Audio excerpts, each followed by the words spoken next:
Can you hear me?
No.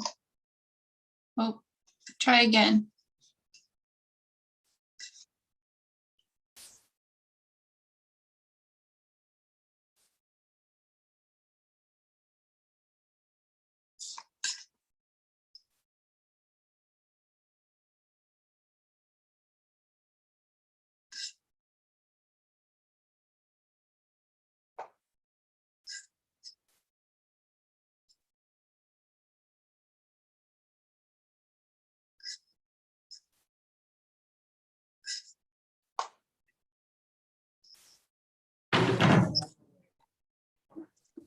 Now we can hear you.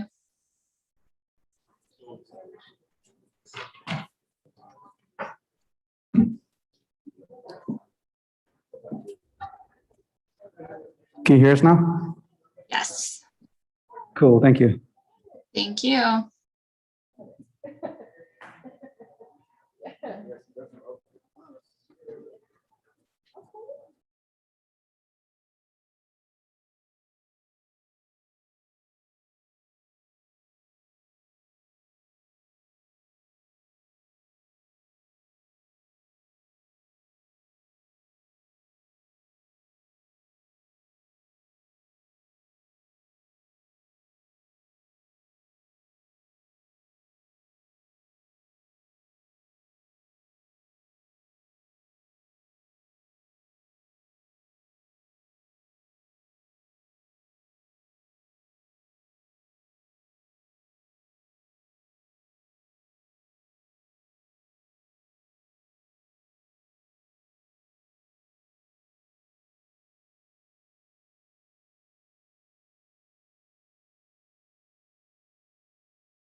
Hi there, everybody. Just want to make sure that my audio is working.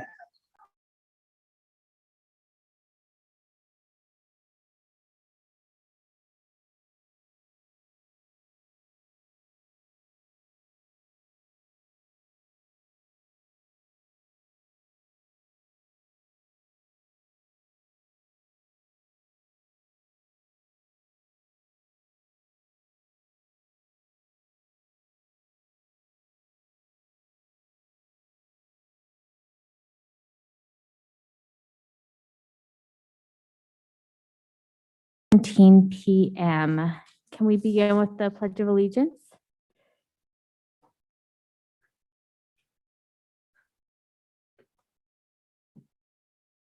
Pledge allegiance to the flag of the United States of America and to the republic for which it stands, one nation, under God, indivisible, with liberty and justice for all.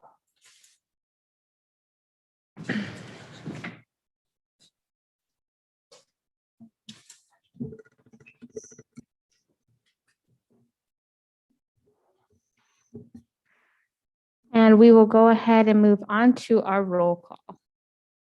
Good evening. Dr. Laura Diaz, Present? Ms. Carmen Trujillo, Here. Ms. Jessica Bueno, Here. Mr. Reginald Here. Carrillo, sorry, and Dr. Alicia Vink. Present. Thank you. Great. And can I please have a motion to approve the agenda? This is Carmen Trujillo, so moved. And may I have a second? Reggie Carrillo, second. Is there any discussion?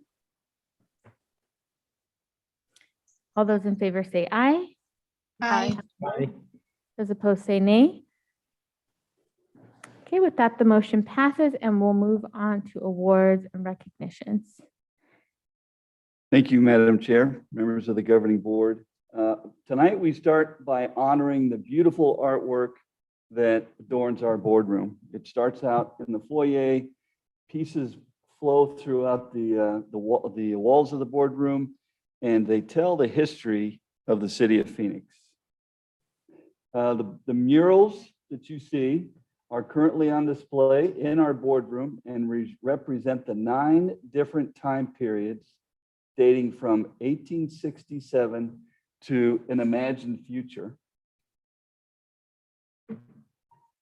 And tonight we're honored to have Dr. Carol Poor with us in the audience. And I'd like to take this opportunity to thank you, Dr. Poor, for selecting Phoenix #1 to host the mural display.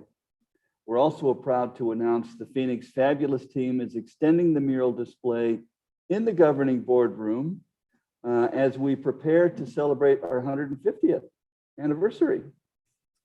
Dr. Poor, thank you for sharing this art display and allowing the Phoenix Elementary School District to display the rich history of the city of Phoenix. Ladies and gentlemen, Dr. Carol Poor.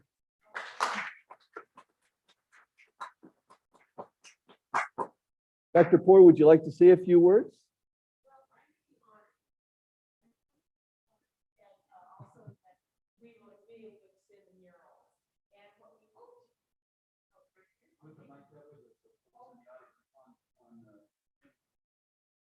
Wonderful, thank you. Well, it's a pleasure to see you. And one of these days soon, perhaps I can come back and give a little presentation that would be, some photos and storytelling.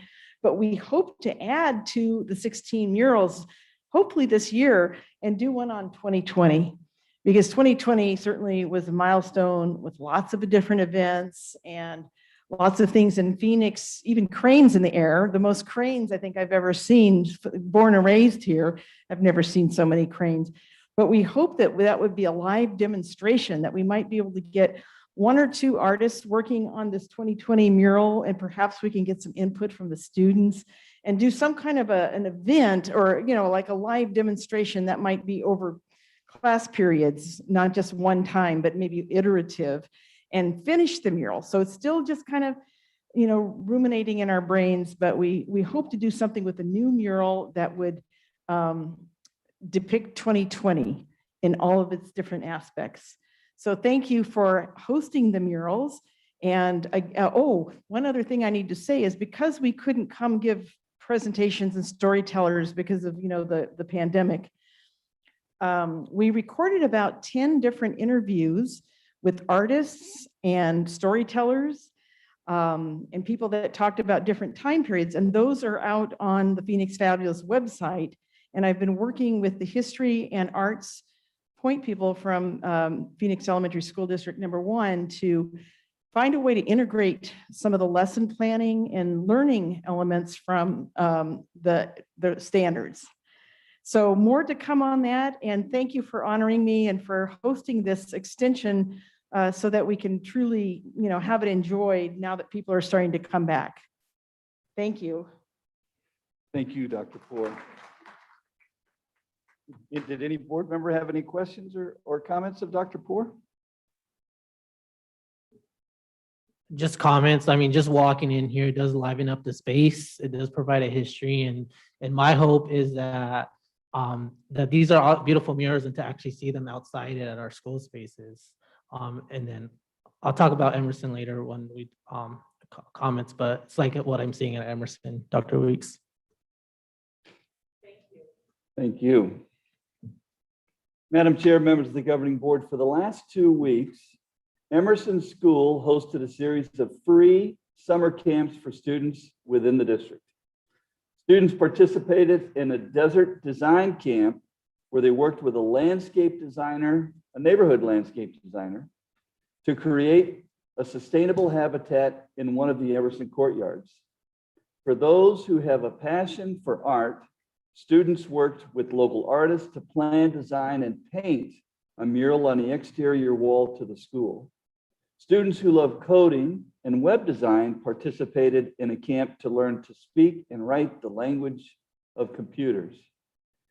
The kids who've always wanted to be in the circus had an opportunity to learn different circus skills and perform for parents. Thank you, Principal Lodato, for creating the partnerships and offering unique summertime fun for our kids. Dr. Weeks, I have a question. Yes, Do our other schools host summer camps? we have intermittent summer schools. Dr. Gonzalez, you want to kind of give us the rundown? Board President Diaz, Superintendent Weeks, members of the board. Our schools do provide a variety of different summer programming. It's based on interest. This is our first really interactive sort of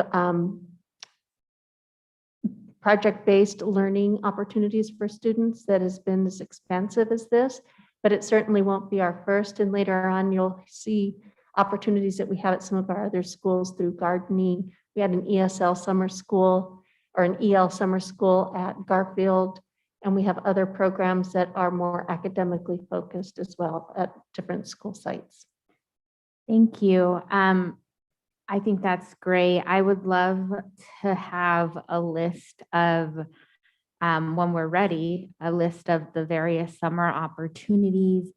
We all know that summer is a critical time for our students because they're not in school and they don't have these opportunities. And I know around the valley, there's just so many different camps and programs that we can take advantage of as a district. So I would love to see at every single one of our campuses, something being offered for our students. Yeah, I know that Magnet and Capital also had summer initiatives. Some are virtual, some are on ground.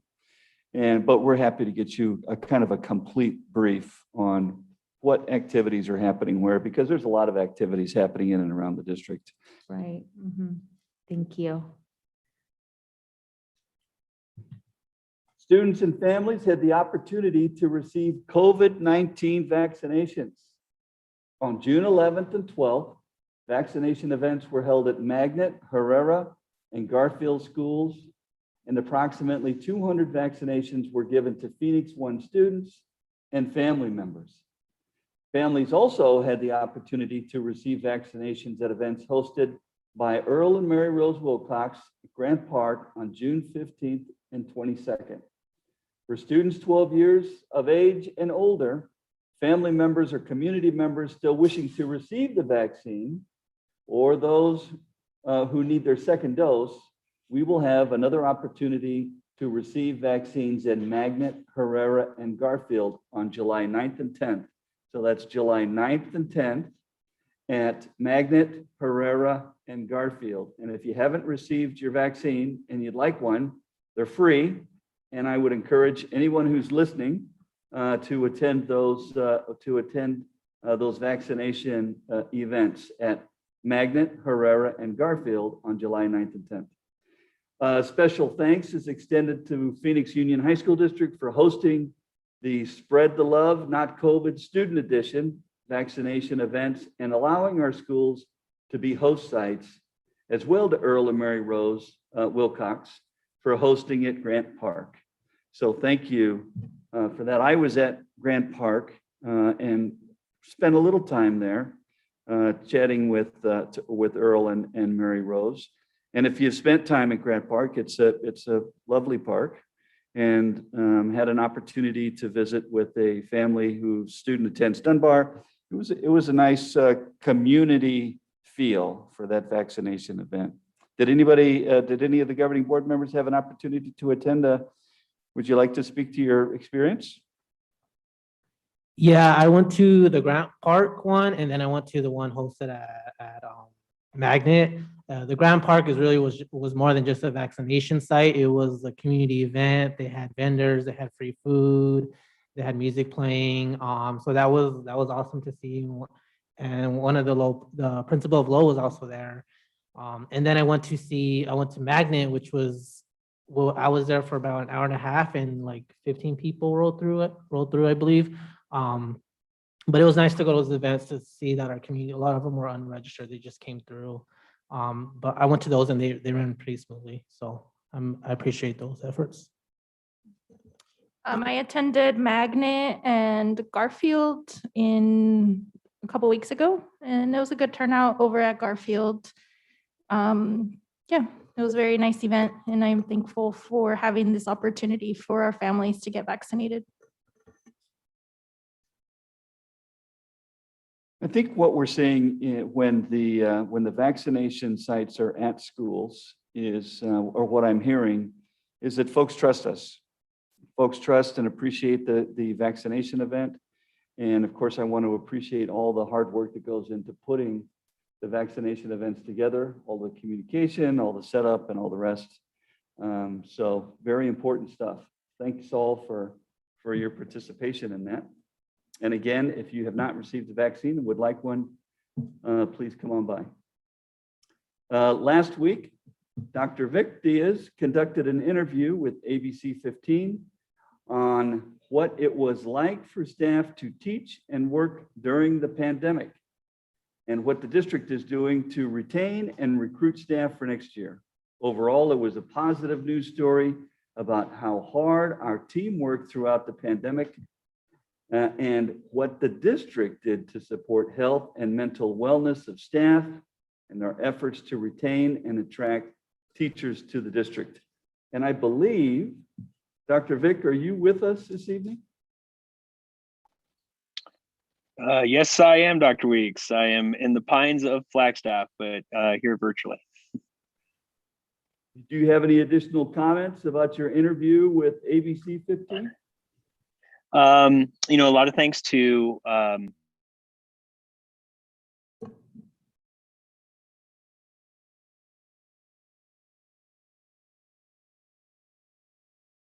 sorry, it looks like I was muted there.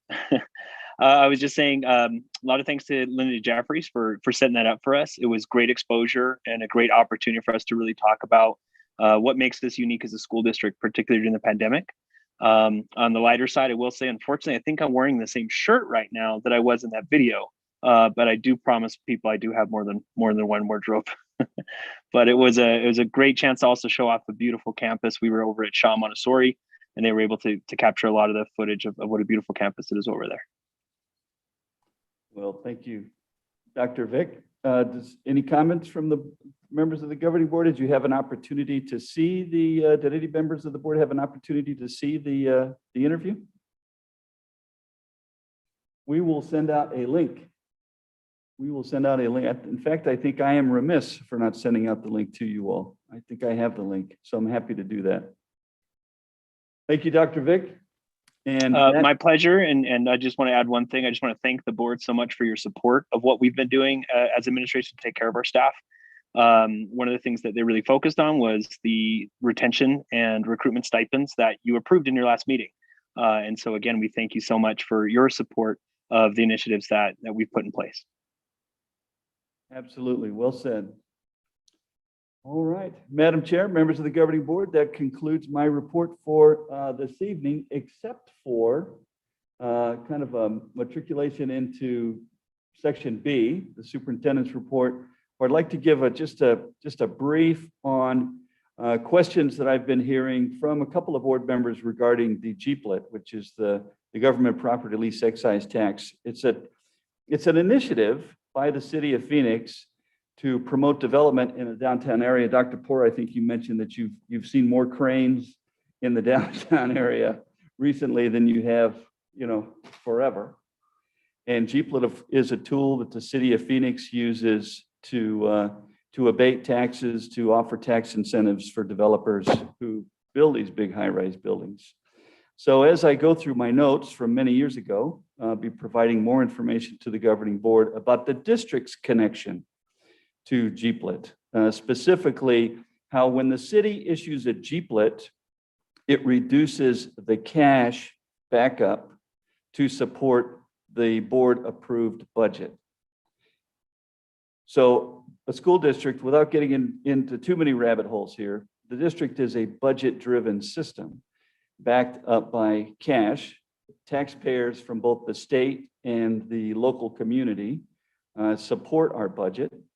And when the city issues a GPLET, then in very short terms, the local community will pay more because they will make up the difference in the abatement period and the lease excise tax period for those developers who are receiving those tax incentives. So I'll be bringing more information about that. I went back into the archives this afternoon, and in 2017, 2016, the board at that time had a boilerplate letter that they issued to the city for each approved GPLET the city issued to a developer that was connected or within the attendance boundaries of our district. And it starts out with the board and administration of the Phoenix Elementary School District wish to remain on record with their concerns for the material damages suffered in the past and anticipated in the future by our schools as a result of the city of Phoenix use of government property lease excise tax GPLETs. The ongoing uses of GPLETs to promote development in the central business core, as well as the expansion of any GPLETs are expected to increase this damage. And this was written by board members, approved by the board to issue to the city when GPLETs were issued to the developers. And so there was been kind of a lull in GPLETs and the city and the district's response to development in our attendance boundary connected to GPLETs. But recently there's been a resurgence. And so what I would like to do is to come back to the governing board and provide additional information on the impact GPLETs have on our district and our community. One of the pillars of Phoenix Elementary, one of the hallmarks of Phoenix Elementary, it really is to be a good neighbor. And when we're good neighbors, then we bring these things to light to support the whole community. And with that, Madam Chair, that concludes my report.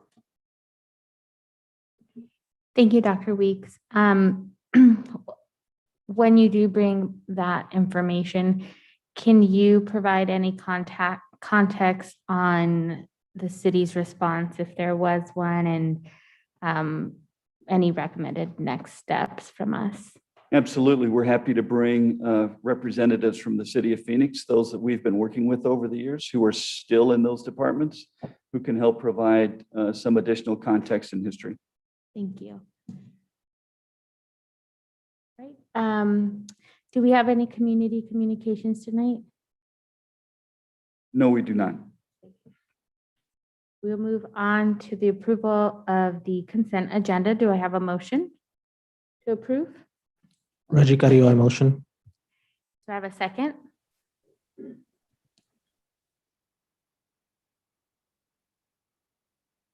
Carmen Trujillo, I'll second. Is there any discussion?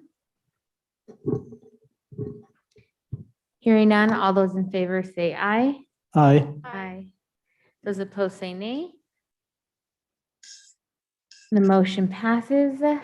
We'll move on to item F1. Dr. Diaz, Dr. Poor, the agreement has been approved. We'll get a signed copy over to you. Thank you so Thank much. you.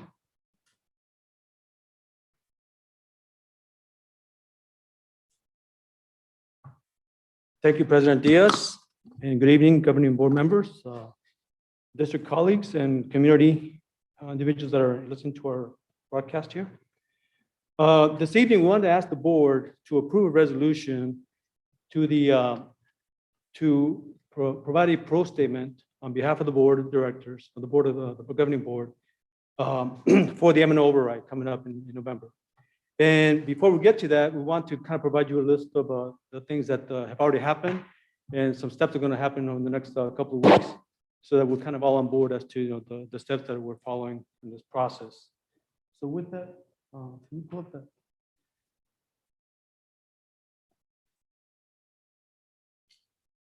Great, thank you.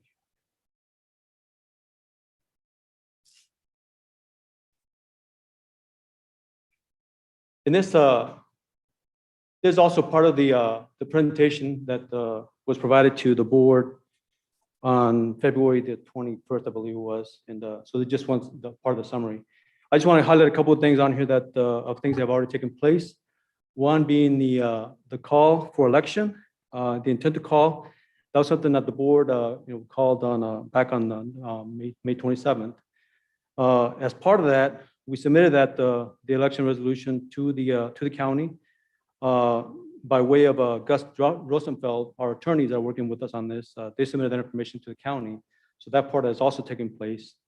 And also at this point, we're at the point that we want to obtain a pro statement in favor of the election from the board of directors. I'm sorry, I keep saying board of directors, from the governing board, for submission also to the county and the state superintendent.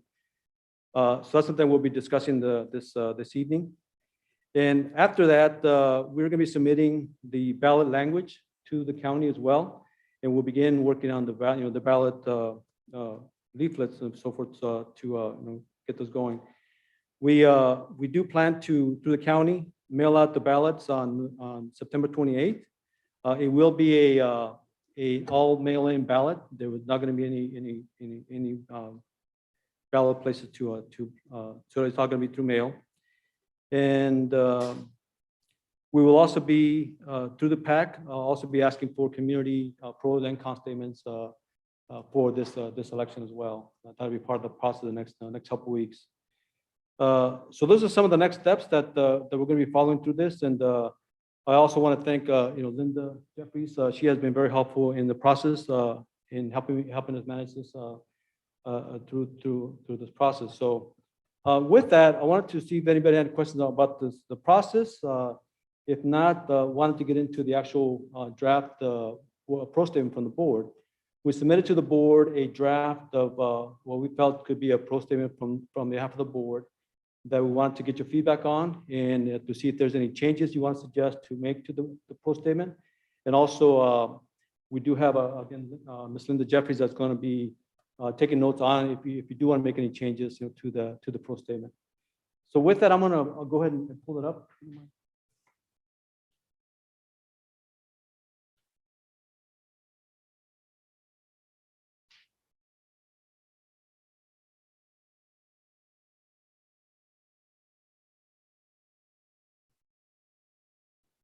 So I hope you got a chance to read that, the pro statement that we sent to you. And as we pull it up, are there any things that you've seen on it that you wanted to either add or include or change? This would be the time to make those changes. I just had one question. So under the section where it says, if approved, it will provide funding for. The last bullet says engagement and successful transition to high school.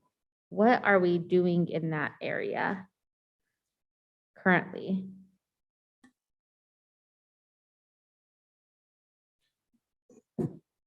So, Madam Chair, we are working with the with the Phoenix Union High School District on high school transition. In the past, we've had, as you're aware, high school transition night. We've had several leaders within the organization kind of coax that along. In the moment, under pandemic circumstances, I don't know that it's been nearly as robust as it used to be, but normally we collaborate with several high school districts and get a gathering of folks from in and around the community to present their high schools to our students. At the same time, we have an initiative to get to get our eighth graders to submit applications to at least 3 high schools by Christmas. That was one of Shane Sotelo initiatives, right? Three applications by Christmas. And so that's a lot of the initiative. There is a point person at Phoenix Union that they've assigned to us. And so within that collaboration, we meld this system of making our students very aware of what their opportunities are, both in the Phoenix Union High School District, the Brophy, and some other spaces. We promote the signature schools that Phoenix Union has in this process. And then, of course, if you've been to high school night, you know that it's a festive thing where we provide bus transportation from our schools to Herrera, and then students and families are able to go through these different booths and see what's going on there. With those strategies, is there a goal to ensure that students have been registered for a high school by the time they graduate? It's site specific, and looks like Ms. Bernal just left me here. But yeah, it's site specific, driven by the principals and the middle school teams to get 100% of the eighth graders completing applications. And of course, if the students want to go to bio or fire or coding, then those applications have to get in early. Mm-hmm. And so depending on the student's interests, then the folks on the middle school teams will work with the middle school students to provide them the information and get them the information they need, and then to kind of coax them along to make sure that they're meeting their deadlines and the requirements for completing applications, registration packets. I see. I think if this is going to be one of our selling points, and even if it wasn't, I believe we need a district-wide goal that states 100% of our eighth graders will be enrolled in a high school by the time they graduate eighth grade. Yeah, and I agree, and I would say it kind of goes without saying that 100% of our eighth graders must be enrolled in high school because it's a requirement of the law. You can't drop out of school until you hit 16. So as they roll over from middle school into high school, it's a compliance piece too. But it's always been a goal of the district to have 100% of our eighth graders, I would say, be mapped out long before the deadlines for high school. So that's a good point. Thank you for bringing that up. I'd like to say something, Dr. Diaz, Dr. Weeks, attending some of our promotion ceremonies at the campuses.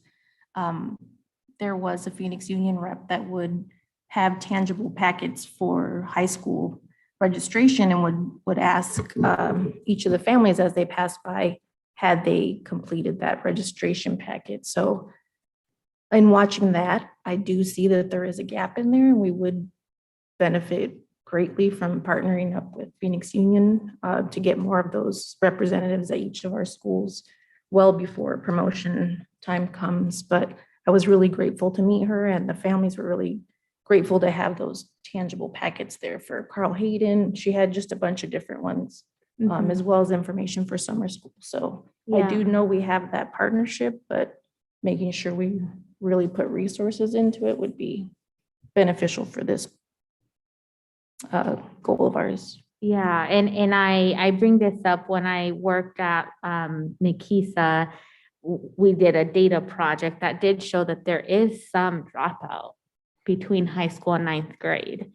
And if we can have a stipend or a position that's responsible, their responsibility is checking in with the schools, making sure that they are having 100% of our students enrolled in a high school for the upcoming year. I think that would be very beneficial, and there's a way to track that with data. I definitely want this to be data driven. Even if it's one kid who's not enrolled, that's one too many. There was a couple of them that weren't. And so I do feel like there is a disconnect because sometimes parents think that just making a decision like, oh, I'm going to choose this school or something like that, but they actually haven't followed through with the process because they are waiting for that nudge, that extra support, especially if they don't really understand or know the high school system. So great point. I do think it's a really important time to be talking about that, especially after a pandemic, when it's only going to widen the gaps. So if we could get, at some point in time, a board update or maybe a board agenda item that talks about this specific item and what we're trying to do or what we are doing, I think that would be a really great discussion. Thank you. Okay, yeah, we can do that. I can get with you, Dr. Gonzalez, and do that. Any other questions or suggestions or things that you'd like to add or change? For my question for this resolution is, does it follow past resolutions? Not, sorry, it's not a resolution. For this Pro certificate. statements? Yeah, Yeah. argument pro, sorry. Does it follow past ones? It does. They're very similar. We try to go through an M&O override about every 4 years or so, and the pro statements are fairly similar one to the other.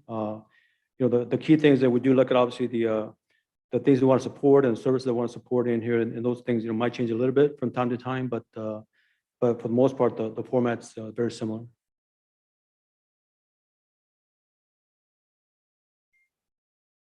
This is Carmen Trujillo. Marlene, I do have a quick question. So seeing full day kindergarten on here and having our recent discussion about preschool, what's the difference in, I guess, where that funding for preschool comes from as opposed to the M&O budget? So if I understand your question correctly, the funding for I barely understand my question, so. no, it's okay. Just let me know if I don't answer the question. But so the budget for preschool, there is really there's no specific budget except for we do get funding from special from federal programs to support some preschool programs, but not for the entire district. And so the thought is that if we want to expand the program, we can do it a few ways. One is to work with the Head Start program that we already have. We already have some programs in some of our schools that we're going to start expanding on those. The other is to try to put a fee for service, like sliding fee scale program that we can put in place to add some more classes, to the schools. So that's another option. And the thing that we're not sure how it's going to land as far as the funding from the feds. I know there's a big push in Congress and from the administration to provide more childcare services and funding for that. And so we're kind of waiting to see what that looks like and to see if possibly we could apply for some of those dollars to put our pre-K services in place. I'm sorry, back to the M&O. So there's no budget specifically from M&O to support pre-K. And right now, even just the kindergarten services, it does fund it at half day, as you know. And so we do use part of the M&O to help with that, and also the funding for the M&O override to support that effort. I think that was my question, just what, I know that kindergarten's already a struggle, but I was wondering where the pre-K funding came from as far as our district is concerned. So does any M&O monies go towards that? 'Cause I Yeah, feel- yes, okay. we do use some of that money in conjunction with some federal funding from Title I, I believe it is. We do provide funding for pre-K services, and we use some matching dollars from M&O. But there's a certain limit to that, but yeah, we do. So I guess we wouldn't consider adding any pre-K wording in there to kind of, I mean, just really let the public know that we do work really hard to fund our pre-K schools and get those services in place. So Mhm. that was, I guess, my thought. Okay, no, that's a good point. I mean, we could add it in there, possibly without making like a firm commitment, because Yeah, we know the absolutely. restrictions, and not just on the budget, but also just, in what we can pay for from M&O. But I think if there's an opportunity to support this through M&O and through override, we can add it in here. And obviously it's a pretty good list too, that we have to probably prioritize what things are going to be higher on the list than others. But that's something we could possibly add. I just, from a voter's perspective, that's where my mind was looking at it. So I appreciate it. Okay. Linda, just from your prior experience with other districts, do you know if there will be any kind of restrictions to something like that for funding for pre-K? In my prior experience with another school district, we did not provide funding from an M&O override to fund preschool programs. Our preschool programs were funded a little differently than here in Phoenix L. So I think that's something we probably would want to look at to see if we could use M&O funding to help support our initiatives here in Phoenix L. So I've written it down, and then you and I, Dr. Weeks, can certainly talk about if that is something that can be added. Okay. I have a follow-up comment. Dr. Gonzalez, you worked in Tempe L or Tempe Union? Okay, I know in Tempe, and I can't remember if it's Union or L, or if it's the city, but they have some effort to fully fund preschool. Is that correct? That is correct, Board Member or Board President Diaz. The City of Tempe partnered with Tempe Elementary School District to provide a full preschool program to all students in the city. And that has been a very successful venture. They're able to show, it's been a longitudinal process that they've been going through, and they've been tracking the data. And they've been able to show that with the fully funded preschool program for all students who want it, their achievement scores have gone up substantially in the K-3 areas.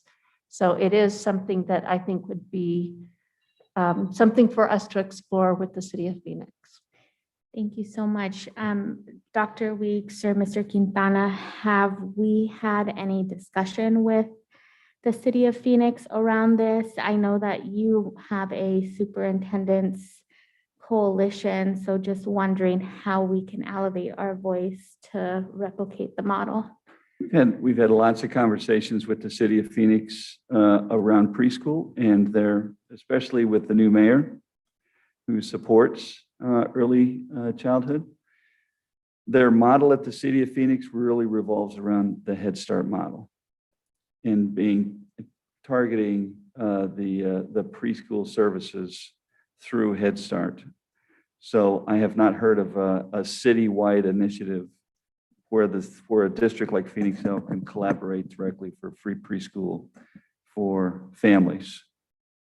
Not that we want to add one more thing to our plate, but this could potentially be a great opportunity to bring this back up, as I'm sure we're not the only district going for an M&O override, but just making the case that, perhaps we can do it through this, but it would be, I think, advantageous if the city headed something like this, and, we have data that we can point to. So something to consider. I will add that the city has reached out in looking to expand the Head Start opportunities for Phoenix Elementary. And so we recently have met and looked at 3 possible sites to add up more preschool programs through the City of Phoenix Head Start programs. Okay, great. Thank you. Yeah, we can definitely look at that. And also, I know, Ms. Bueno, that you had mentioned before in previous meetings that they wanted to connect us to the City of Phoenix regarding even early childhood development and services from the City of Phoenix that we can also follow up on that as well. I do have a question about our bond override. What is the amount that we're asking for? Yeah, roughly, it comes to about $5 million. So it's basically, it's 15% of the budget, excuse me, how was the budget? Budget limit, yeah, budget revenue limit, sorry. But roughly, it's about, we're talking about $5 million. Okay, thank you. Also, I just want to make sure that regarding Mr. Hill's request, so is it okay if we add the pre-K services in here, pending our discussion with the legal counsel to make sure that it's appropriate to do so? Mr. Quintana, whatever is best for our families, students, taxpayers, absolutely. Please, Okay, great, please thank do you. that. Anything else? Anything, questions This- about? Or- This is Dr. Vink. I just had one question. I'm just wondering if the language in this document, because it goes to the public, correct? Yeah, it'll be in the pamphlet, in the voting pamphlet, it'll be on there. Is there a way for it to reflect our commitment to equity in a more clear way, I guess?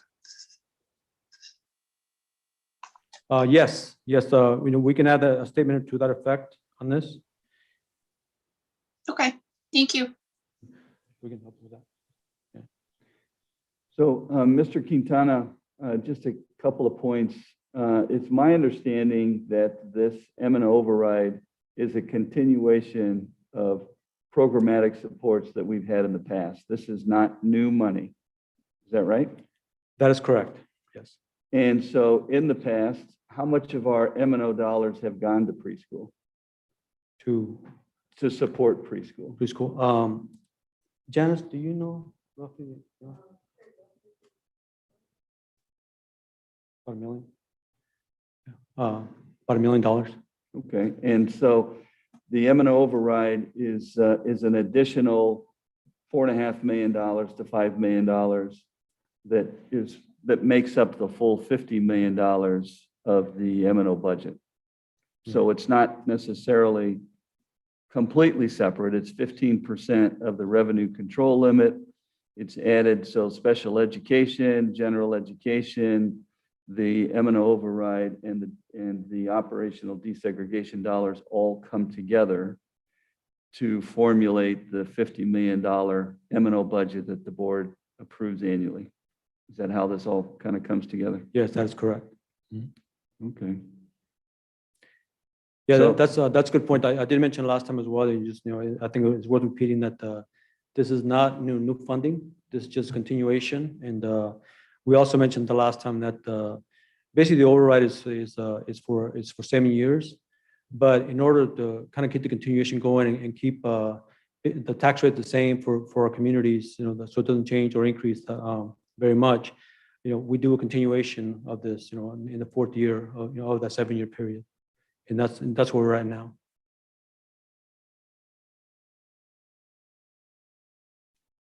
And Anything? also the deadline for the pro statement for the pamphlet is July 5th, July 6th, yes. July 6th. Mhm. And it's something that the governing board needs to vote on. Correct. So it's August 6th? Yeah, can you say, July 6th. because we're just getting 2 dates. Is it, what is the deadline date for the pro statement? The actual submission date is August 6th for all pro statements. Okay. I thought I had read where we needed to have this submitted to the county by July 5th. We have to submit the intent to call the election, and that was submitted on the, sorry, go ahead. So the ballot language is due on July 5th, but all pro statements, both including the board and any communities, pro and arguments against, are due on August 6th. Okay, so we have an opportunity to edit the language and bring it back to another board meeting for a vote. Yes, worst case, if you wanted to hold off another meeting, we could. Obviously, that's up to the board. Are we anticipating any statements against the bond override? We are not, we typically don't have against statements. We're not anticipating any, and so that's hopefully that'll happen.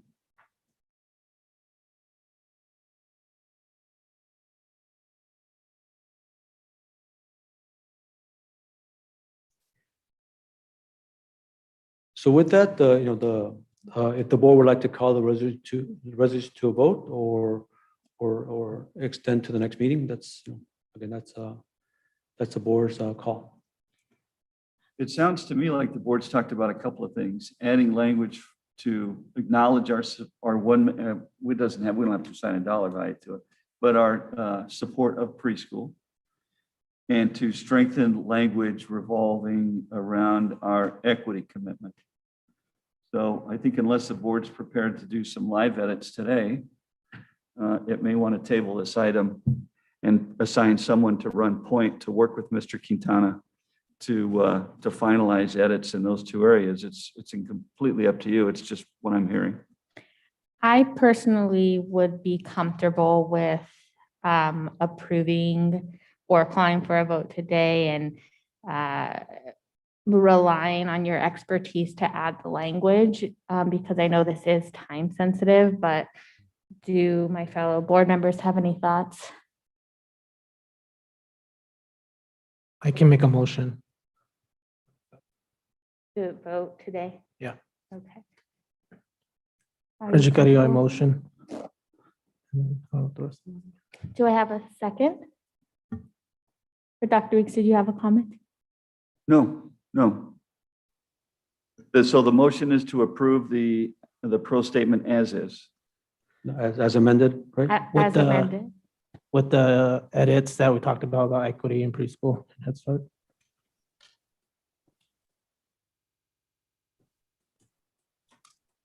Okay, so then as directionally amended, right? So that gives Mr. Quintana the flexibility to make the edits. Mhm. And then to kind of be covered by your vote, that this is what you would have approved had you been here to see the language for yourself. I'm comfortable with that. Okay, And I'll send you the kind of the final version before we send it over to the county. And then we'll work on this and again, we'll send you, and we'll also cover this with our legal counsel as well. So they'll get a chance to review it. And do I have a second for this? This is Dr. I'll second. Is there any further discussion? All those in favor say aye. Aye. Those opposed say nay. With that, the motion passes, and thank you, Mr. Quintana, for being willing to send us that before it goes to the county. Great, thank you. Okay, and now we'll move on to item F2.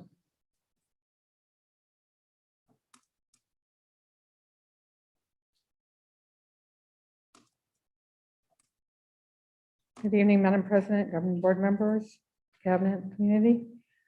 I'm here tonight to present the proposed budget for fiscal year 2021 and 2022. So this is actually, next slide, please. Are you doing the slides for me, Rafa?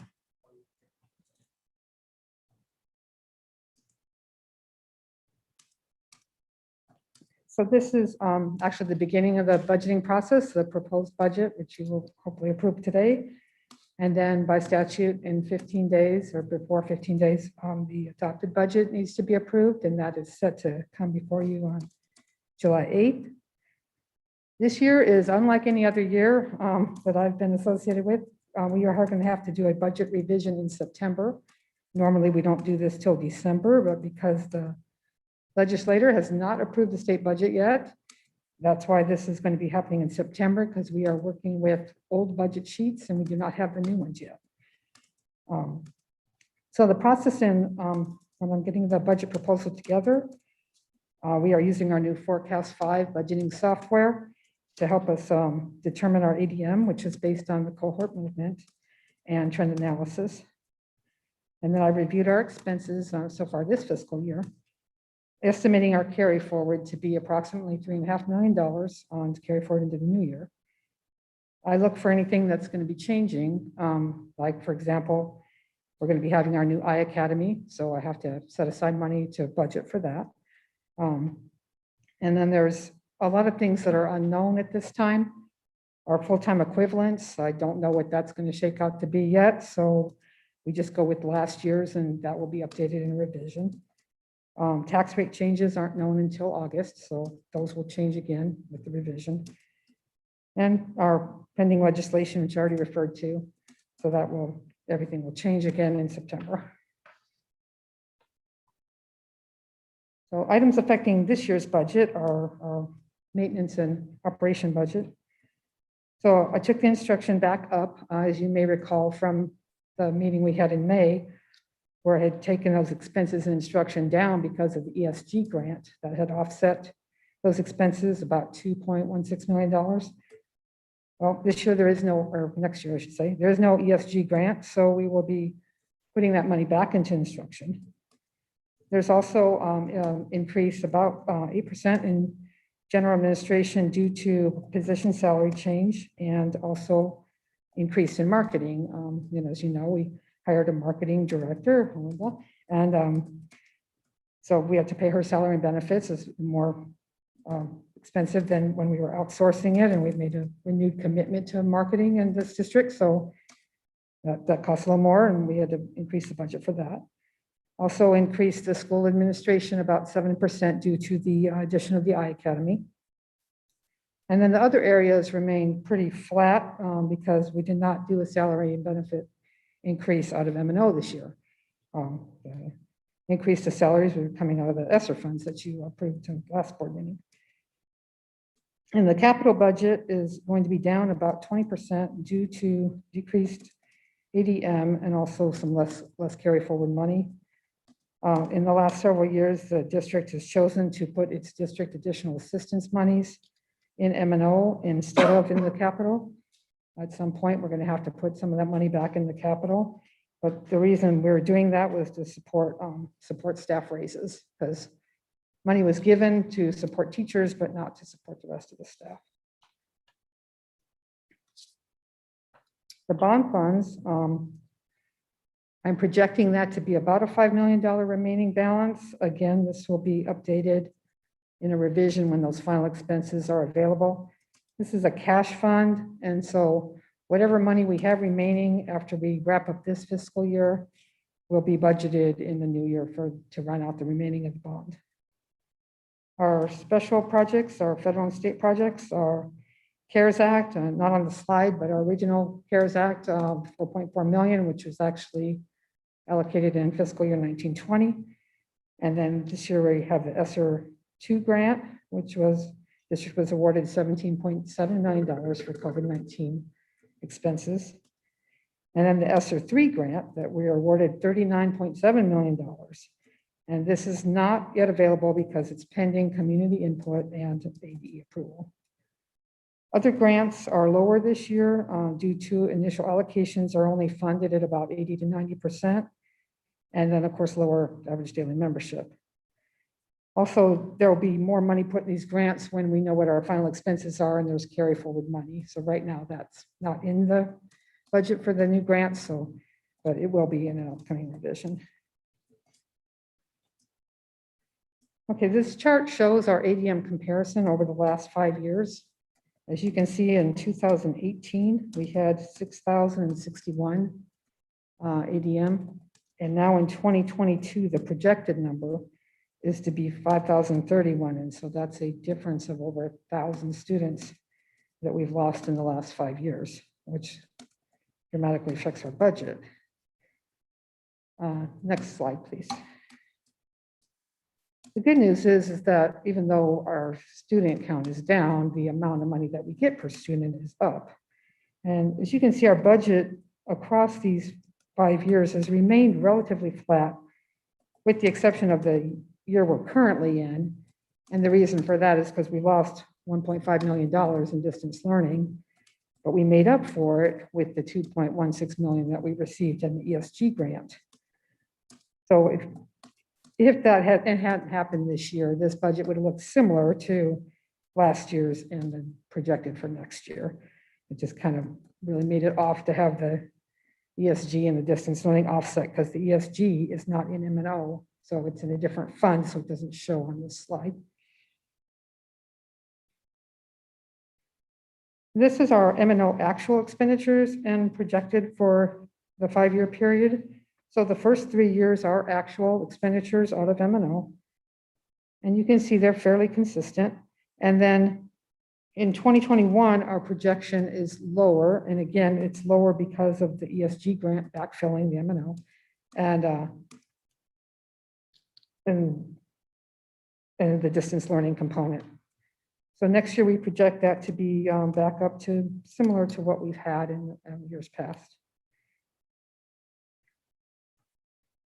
And then the last slide shows a pie chart of just how the money is allocated. So 57% of it goes to our regular instructional programs. 21% goes to our DSEG programs. Our DSEG pays for our magnet school, Shaw School, our peer program, our specials like art, music, PE, a dual language program. Maybe a couple other little things I'm forgetting, but I think that covers most of it. The special education is 16%, pupil transportation 5%, and then we get a little bit of funding for a K-3 reading program. And I'd be happy to answer any questions if you have.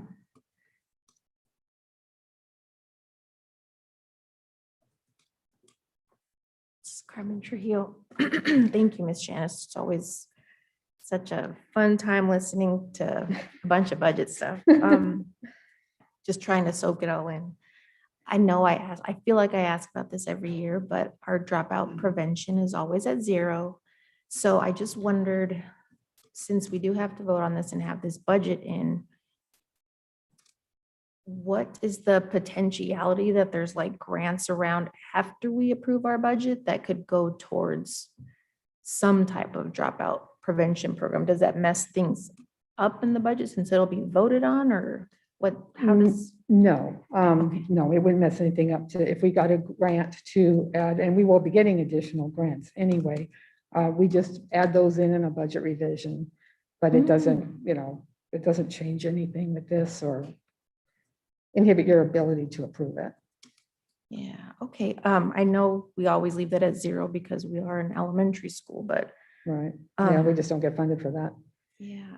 So that was my thought with it. If we can't allocate any funds to it, maybe the district could, reach out for those grants that might be opening, that might be new. So just food for thought, and had that quick question. Thank you.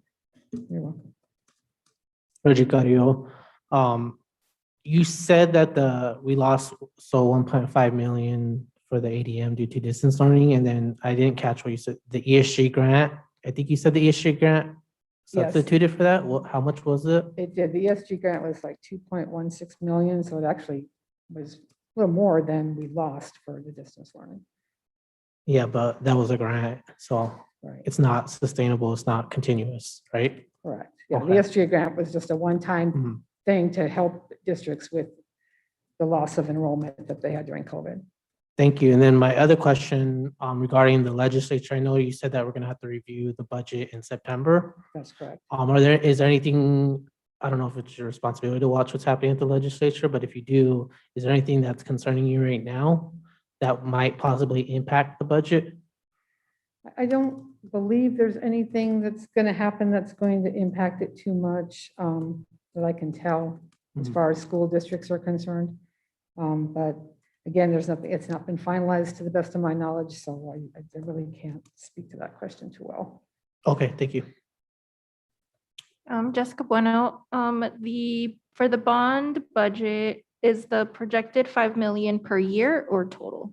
That's the total that that's a projected total that we have remaining in this bond. I'm sure the district's going to look to go out for a bond override probably in the next fiscal year. Thank you.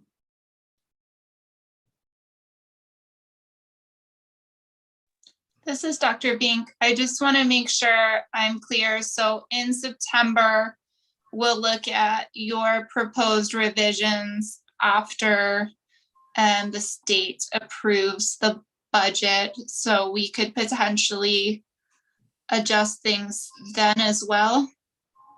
Yes, that is actually required for September revision this year because of the legislative issues.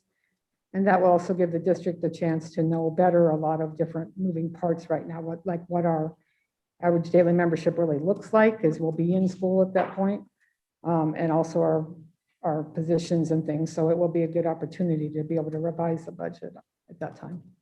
Perfect. And then is that why we didn't do the performance-based budgeting process? Or why is that not? I think I'll let Mr. Quintana speak to that one. Are you referring to not doing that this year? Right now is, we are planning to do that in the, when the school starts in August. We plan to do the performance-based budgeting process, starting then for that, for the school year.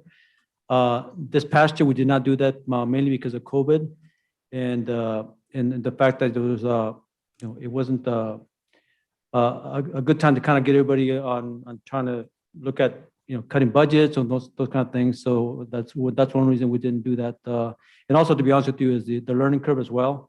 With me coming into the position, it is something that I was not very familiar with. And after talking to my predecessor, Dr. Hidalgo, and also the consultant that helped us last time, they felt that it's more effective to run the PPP process basically during the school year, starting in August and then ending when school ends. And so we decided to put off a few months until August. I see. Thank you so much.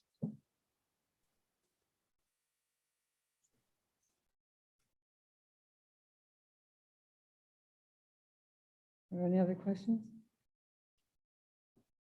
I did want to comment back to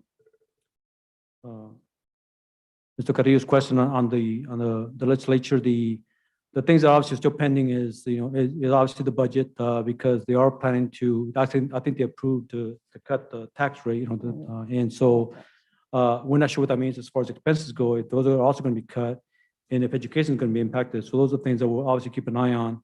And then the other thing that we're hoping to get it for, maybe not so much for this coming year, but the following year, is a Proposition 208 dollars. That we had estimates of getting some dollars for that for our teachers and our support staff. So that that may also be affected with this this tax change that was made during at this time. Do you know how much the impact of the flat tax would be for our school district? We're not exactly. We know that the estimates overall were that they would cut the overall funding coming in to about a third of what they initially expected. So if we go with that, then we're probably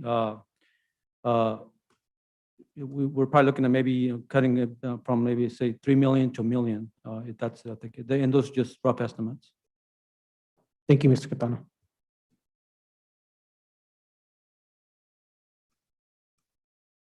Thank you.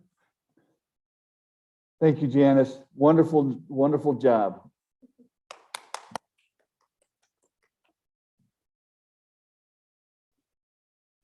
At this time, I'd like to take a motion to approve the proposed budget as presented.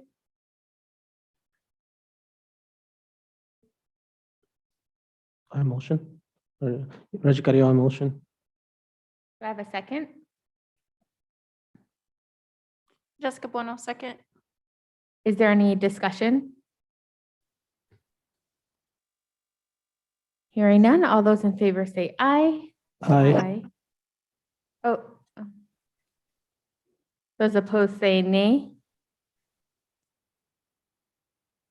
With that, the motion passes and we'll move on to item F3.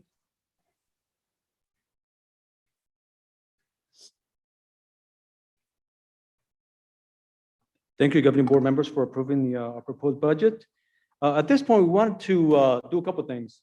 One is provide an update to the governing board on the safety mitigation plans of things that have happened basically since school started, for our students in in-person instruction on March 15th, basically through now. And some of the changes that we made to the plans to make it more effective. And I think the district did a very good job of implementing the plan. And you'll see that in the further discussion how well we think that it went. In addition to that, we also wanted to talk a little bit about next steps as far as the things that we need to probably look at, make some decisions on and some changes to the plan, especially for when school starts next year. So let's start off right now with Dr. Victor Diaz presenting to us the current state of affairs of some of the changes that were made so far. So Dr. Diaz.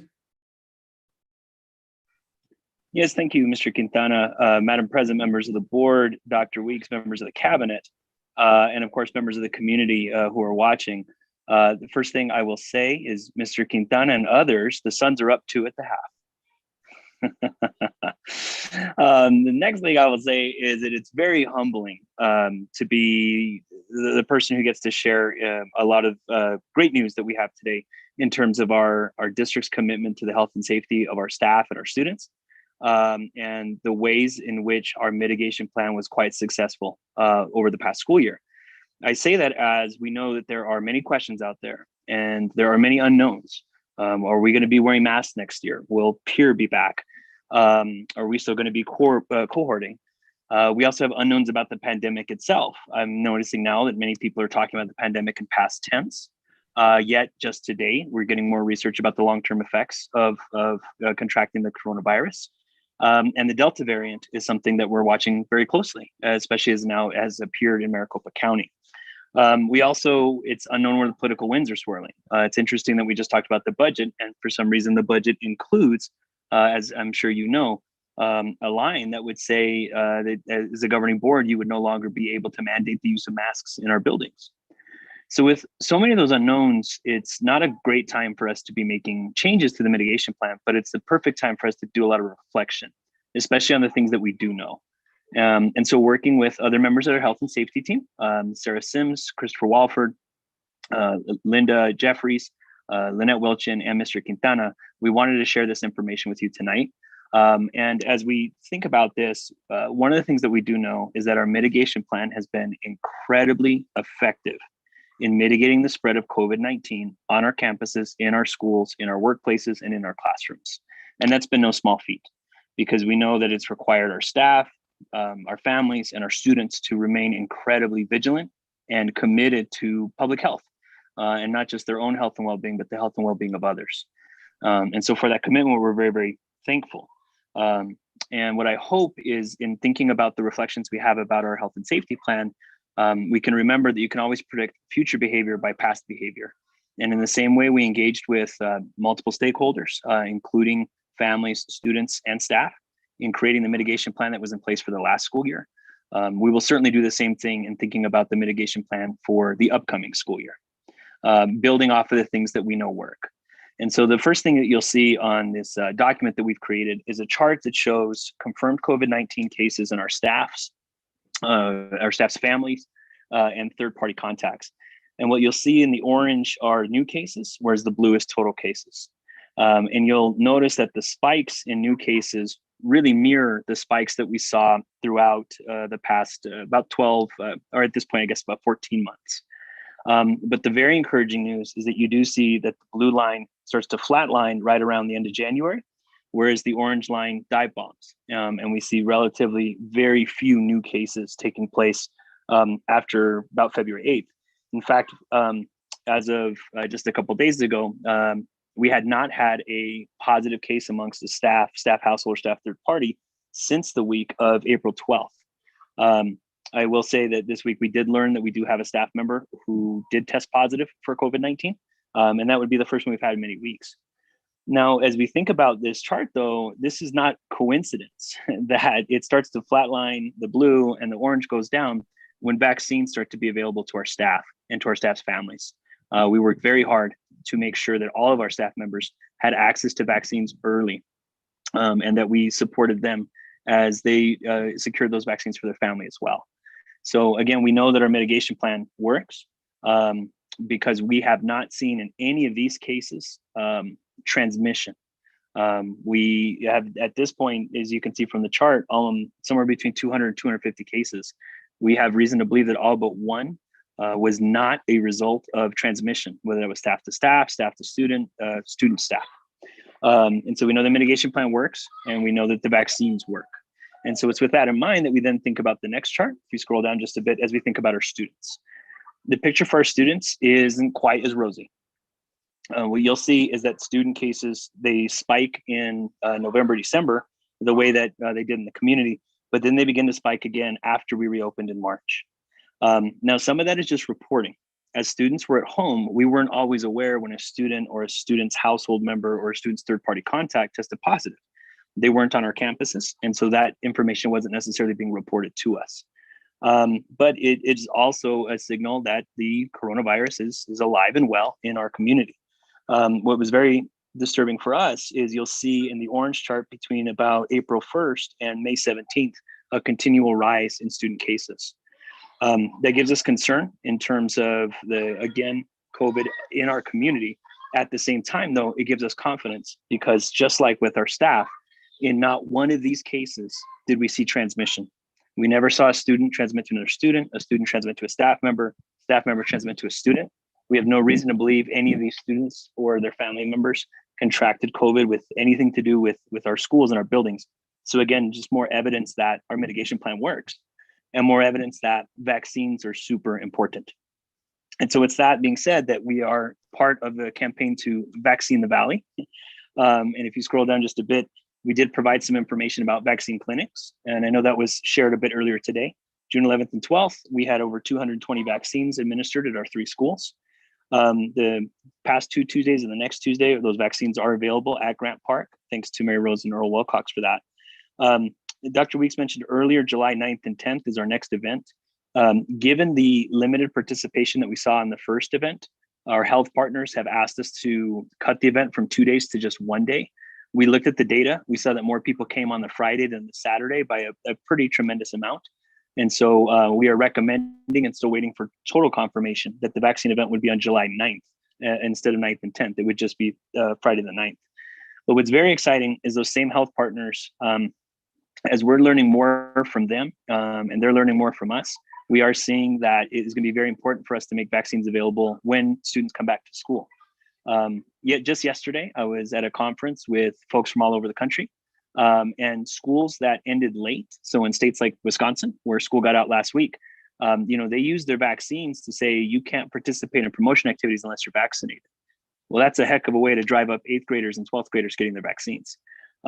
Because we're in summer, certainly we can do that with our summer programs. It's very hard to do that at scale. Also knowing that during the summer, folks are all over the place. They may not be in the city, they may not be in the state, they may not even be in the country.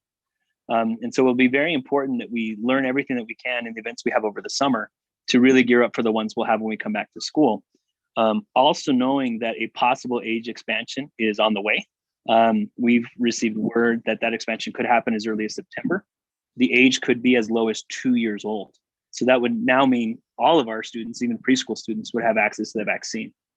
And so at this time with vaccines, although it's important to get the vaccination rate up, this is very different from what we were doing back in February, where in February was really about volume. How many vaccines can you put in one place? Because if you build it, they will come. We know that that's just not happening. At this point, it's about access. And it's about a persistent peer pressure, positive peer pressure being placed on individuals. You're probably seeing that within your own families, within your own networks. That the people at this point who do not have the vaccine are the ones who need, as Ms. Trujillo, you said earlier today, that extra nudge. And they might need 3 or 4 or 5 or 9 of those nudges. And so as we come back to school in person, we'll have just much more capacity to provide those. It's very exciting, though, to know that those nudges have already worked in vaccinating, at this point, almost 350 individuals over the past couple of weeks through the vaccination events. So mitigation plan works, vaccines work. So we want to make sure that we double down on those as we think about 21, 22. And if we scroll down just a bit, you'll see that we did make some changes to our mitigation plan towards the end of the school year. And these mitigation plan changes were in response to feedback that we got. Once we came back to school on March 15th, we met weekly and sometimes twice a week with the health and safety managers at each school. We would circle up for an hour online and just say, what's going well and what could go better, and what are some things that we can do. We heard continually the desire to have 3-foot distancing rather than 6-foot distancing. 6 foot certainly is the gold standard, but when it's not possible, 3 feet, especially knowing, as you see in this picture, that we do provide those barriers on student desks. And so we did make that mitigation plan change in the fourth quarter. Another change that we made was to open the cafeterias in limited capacities, but also open up outdoor options for our students to eat outdoors. We also opened up the playground equipment at most of our schools, and the playground equipment and recess kits were added to the list of high touch surfaces to make sure that they were disinfected daily. Temperature checks also became optional. You're probably seeing this in other places. You're certainly seeing this in our schools. I'm seeing it at the summer camps my kids go to, or even my 2-year-old's preschool. The temperature checks are no longer being used all that much, especially because of the heat. And then the frequency of disinfecting high touch surfaces has changed. Whereas we used to disinfect every 2 to 3 hours, we're now disinfecting once a day. It's very encouraging to know we made those mitigation plan changes, but going back to the chart that you saw, we still saw that we were able to effectively mitigate the spread, in fact, stop the spread of COVID-19 in our schools. And so the last update I want to provide then is about our summer school and our peer programs that are happening in our schools. Some schools are still continuing to perform those temperature checks. Sometimes it's really just a question of capacity. As I'm sure you've all experienced, it delays things in terms of moving people in and out of a building. But at the same time, at schools where it is possible to do temperature checks, that is still happening. 6 feet distancing is still in place where possible. And in many places it is, because our summer school programs don't have the level of attendance that our full year programs do. Masks, of course, are still required by all students and all staff. And we provided a couple of pictures here of some students showing off their projects wearing their masks. And 0 reported or suspected cases when this was placed in the board packet on Friday. But as I shared earlier, at the beginning of this week, we did learn that a staff member in one of our programs had tested positive for COVID. The good news, going back to, again, the mitigation plan working, is the contact with that staff member took place at this point 7 days ago. And I don't have a full lot of wood around me, but I'm gonna knock on it, because at this point, everybody is asymptomatic. Nobody's showing any symptoms, and anybody who's tested is tested negative. So again, it's just more data that's showing us that the mitigation plan that we've put together has worked. So as we think about next year, something I think that's helpful to remember, our friends at Healthy Verify have certainly told us it's much easier to dial down the mitigation plan than dial it up. And so at this time, it's hard to say exactly what direction we're going to go in, because there's so many, again, of these unknowns. But we do know that we are able to effectively dial things back when the data tells us it's possible and safe for us to do so. We're certainly going to know a lot more over the coming weeks in terms of where the coronavirus is headed, where politically the winds are blowing. And we will certainly know more before the first day of school. So we make sure that all students and families know exactly what's expected. All of our staff is ready to continue to execute on, again, what's been a very successful mitigation plan.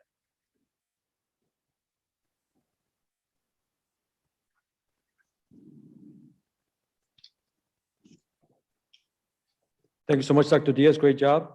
At this point, wanted to talk about next steps. We plan to get the team back together, if you will, the team that Dr. Diaz mentioned, which is made up of safety managers for each of the schools, as well as the principals, and also administrative staff from the district, including, I want to mention this again because these folks have been real helpful in putting this plan in place. And Dr. Victor Diaz, Sarah Sims, Lynette Wilgen, Chris Walford, and Ms. Linda Jeffries. So I want to thank them for all the work in making this happen as well. And so with that, we'll get together and talk about all the questions that are coming up, especially for next school year. And with regards to, do we wear masks? Do we not wear masks? Do we wear them indoors? Do we wear them outdoors? Do we continue cohorting our classes or not? Do we continue the distance, the 3-foot distance? Can we reduce that? Vaccinations, the impact of vaccinations that's going to have on our plan. And also the fact that we want to bring in hopefully our full programming to the schools, which includes peer, something we'd like to bring back to the before and after school programs. And so we want to take into account obviously the mitigation plan to be able to do that safely. So that's something that over the next couple of weeks, we'll begin the team back together, talk about these things that are happening, and like Dr. Diaz mentioned about kind of how the virus is progressing, in the pandemic. We'd like to come back to the board, the governing board, in the July meeting with some recommendations for some changes, at that point that we can make to the board to mitigation plan. And so with that, if there's any questions for me or Dr. Diaz or anybody, we'll be glad to answer those. This is Jessica Bueno.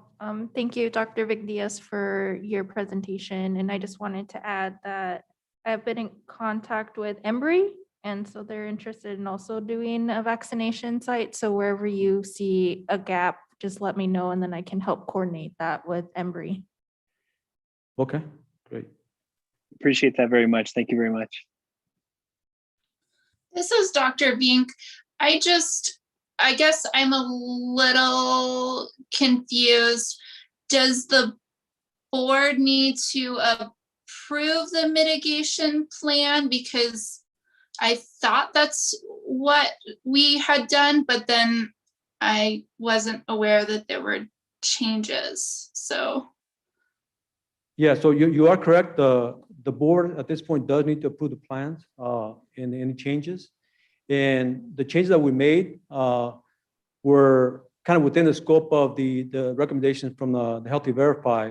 For example, to go from 6 feet to 3 feet, those were part of the guidelines that we followed through the CDC to be able to make those changes. And as we, I don't know if you recall, but as we made these recommendations last time, this is 2-3 months ago, we did indicate that we will be looking at these changes, as kids return back to school.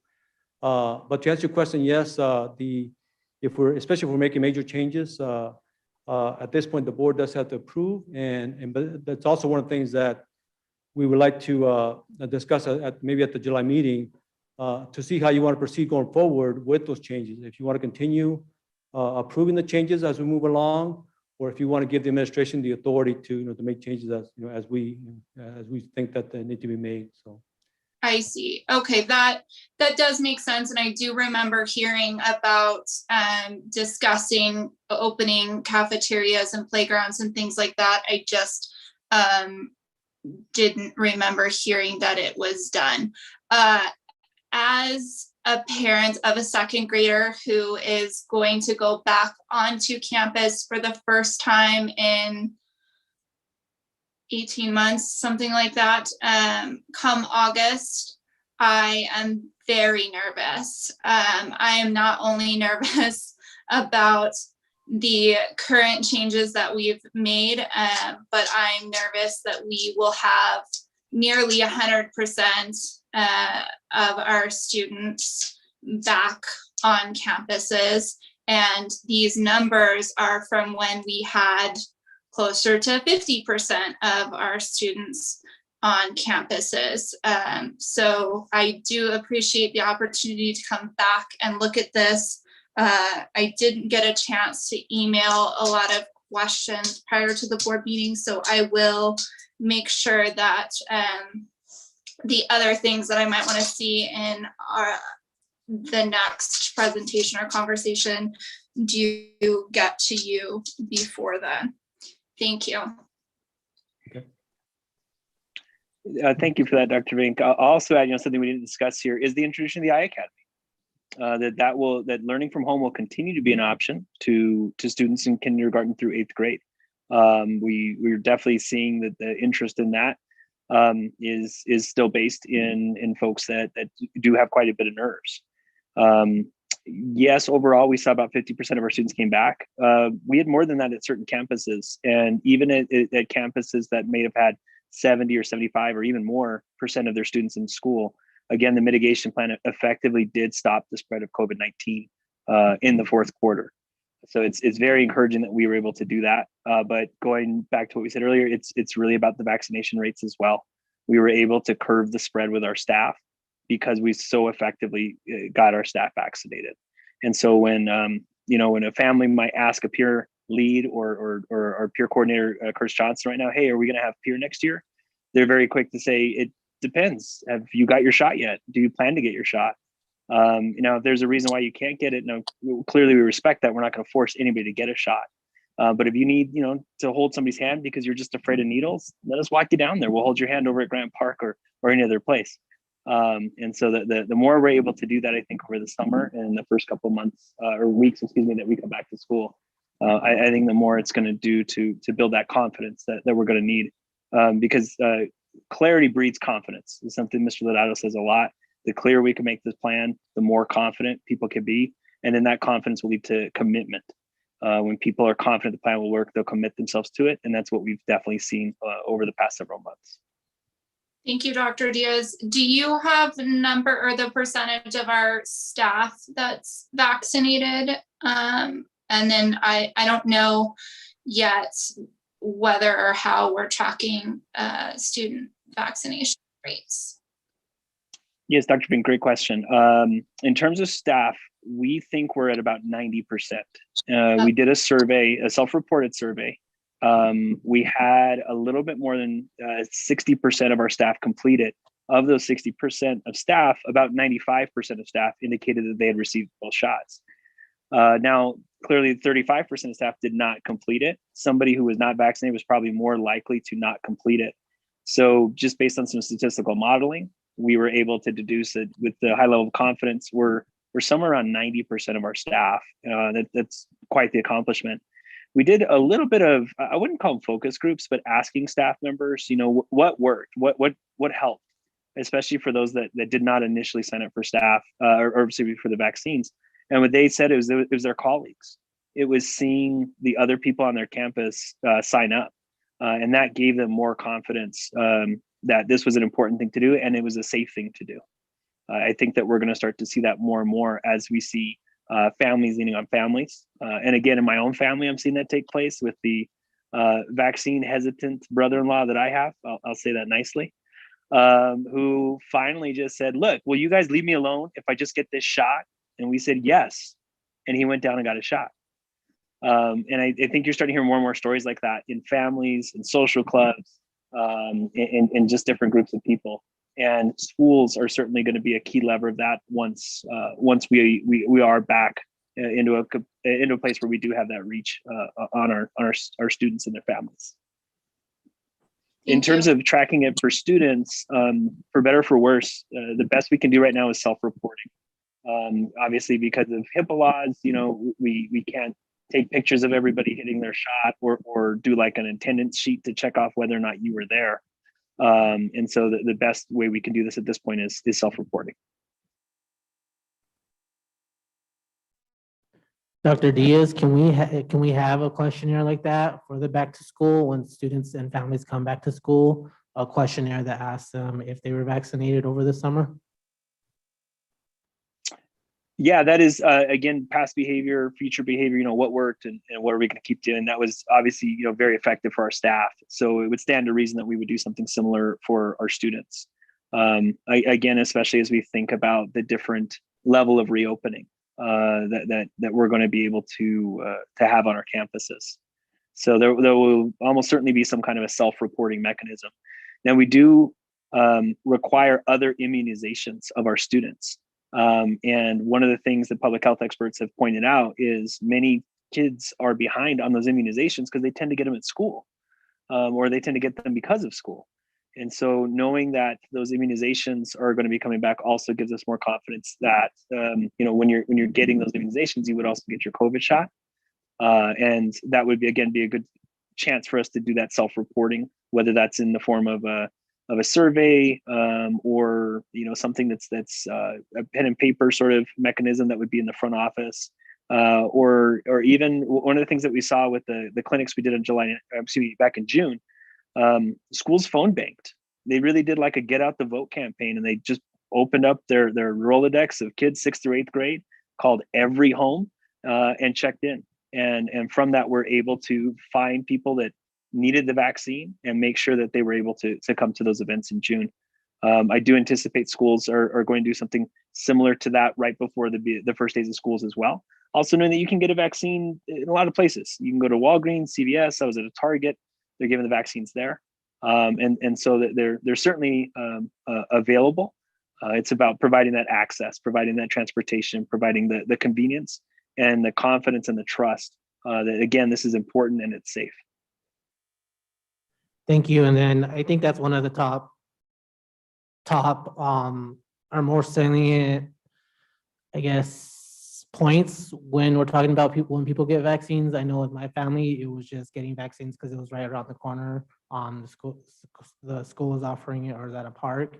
And so going with that, how are we ensuring that we're going to have the vaccination campaign or vaccine drives throughout the school year when kids come back in August? Or are you all already planning that right now? Because I know that with Phoenix Union, it seems like that has an endpoint in July. So I'm thinking of what's happening after in August, September, October, and how do we continue those vaccine drives?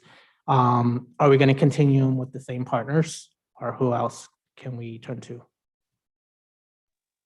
Mr. Carrillo, that's a great question. In terms of Phoenix Union, Phoenix Union is sort of the facilitator of what we're doing, and they're a tremendously helpful partner in terms of assisting with logistics. But they're partnering with different pharmacies that are making those vaccines available. Those pharmacies have indicated the ability to do events in August and September and onward. You may know, but the HR department every year does a flu shot clinic at all of our schools, and we bring a Safeway Albertsons pharmacist down, and we do flu shots for several hours. We bring a substitute teacher, so if you need to step out of your classroom for 10 minutes, the sub can step in. And so we know a thing or two about bringing these things into the school environments. And so those partners have indicated that they'd be excited to partner with us on that. So that would be Safeway Albertsons on the sort of Phoenix Union Facilitate side of things. In terms of the work we're doing with Mary Rose and Earl Wilcox, that's a different set of partners. It was very exciting at the event. Both Dr. Weeks and myself, when we were down there, those partners did talk to us about what works. And what they said really works is doing things in small circles. And so it really led them to believe that we ought to bring vaccines to a school for more than a day, even for like a week, and partner with schools in that way. And those partners have already started to organize the resources they would need to make that available. That's something that we'll be able to put more into place as we get closer into July. Because it's also one of the things that we saw happen is when we told the community, hey, June, I believe it was the 21st and 22nd, you can get your shot. A lot of folks went and got their shots before then, because again, they can get that at a Target or a CVS or a Walgreens or at the park around the corner. And so it will also be important as we get closer to the school year, to that question about self-reporting again, is really understanding how many people need it.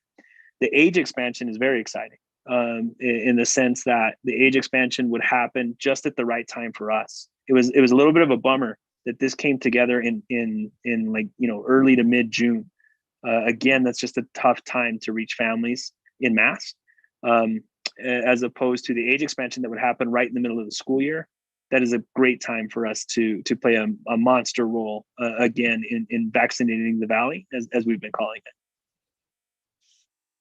So whereas we don't have specific dates or anything like that at this point, because there is so much that remains to be seen.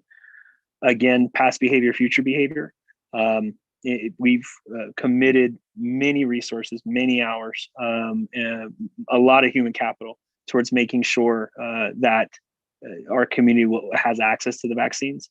That's only going to ramp up more as our capacity grows once we get into July and August. Thank you.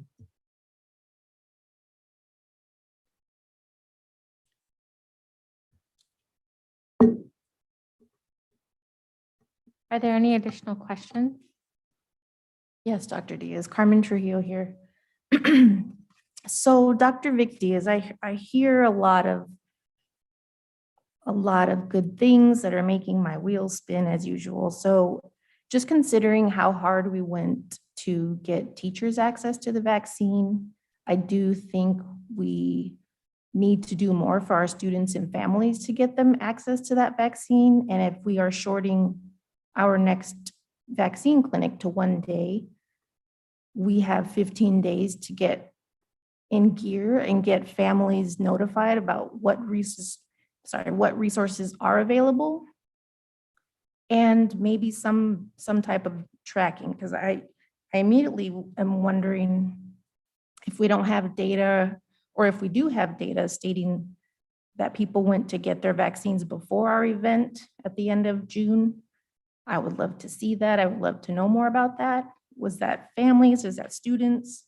But also to your point about teachers encouraging other teachers, we really need, with that in mind, if it's going to be a lead by example type of thing, we do need to be having more content available, having more pictures of you guys at these events on our websites, on our social media.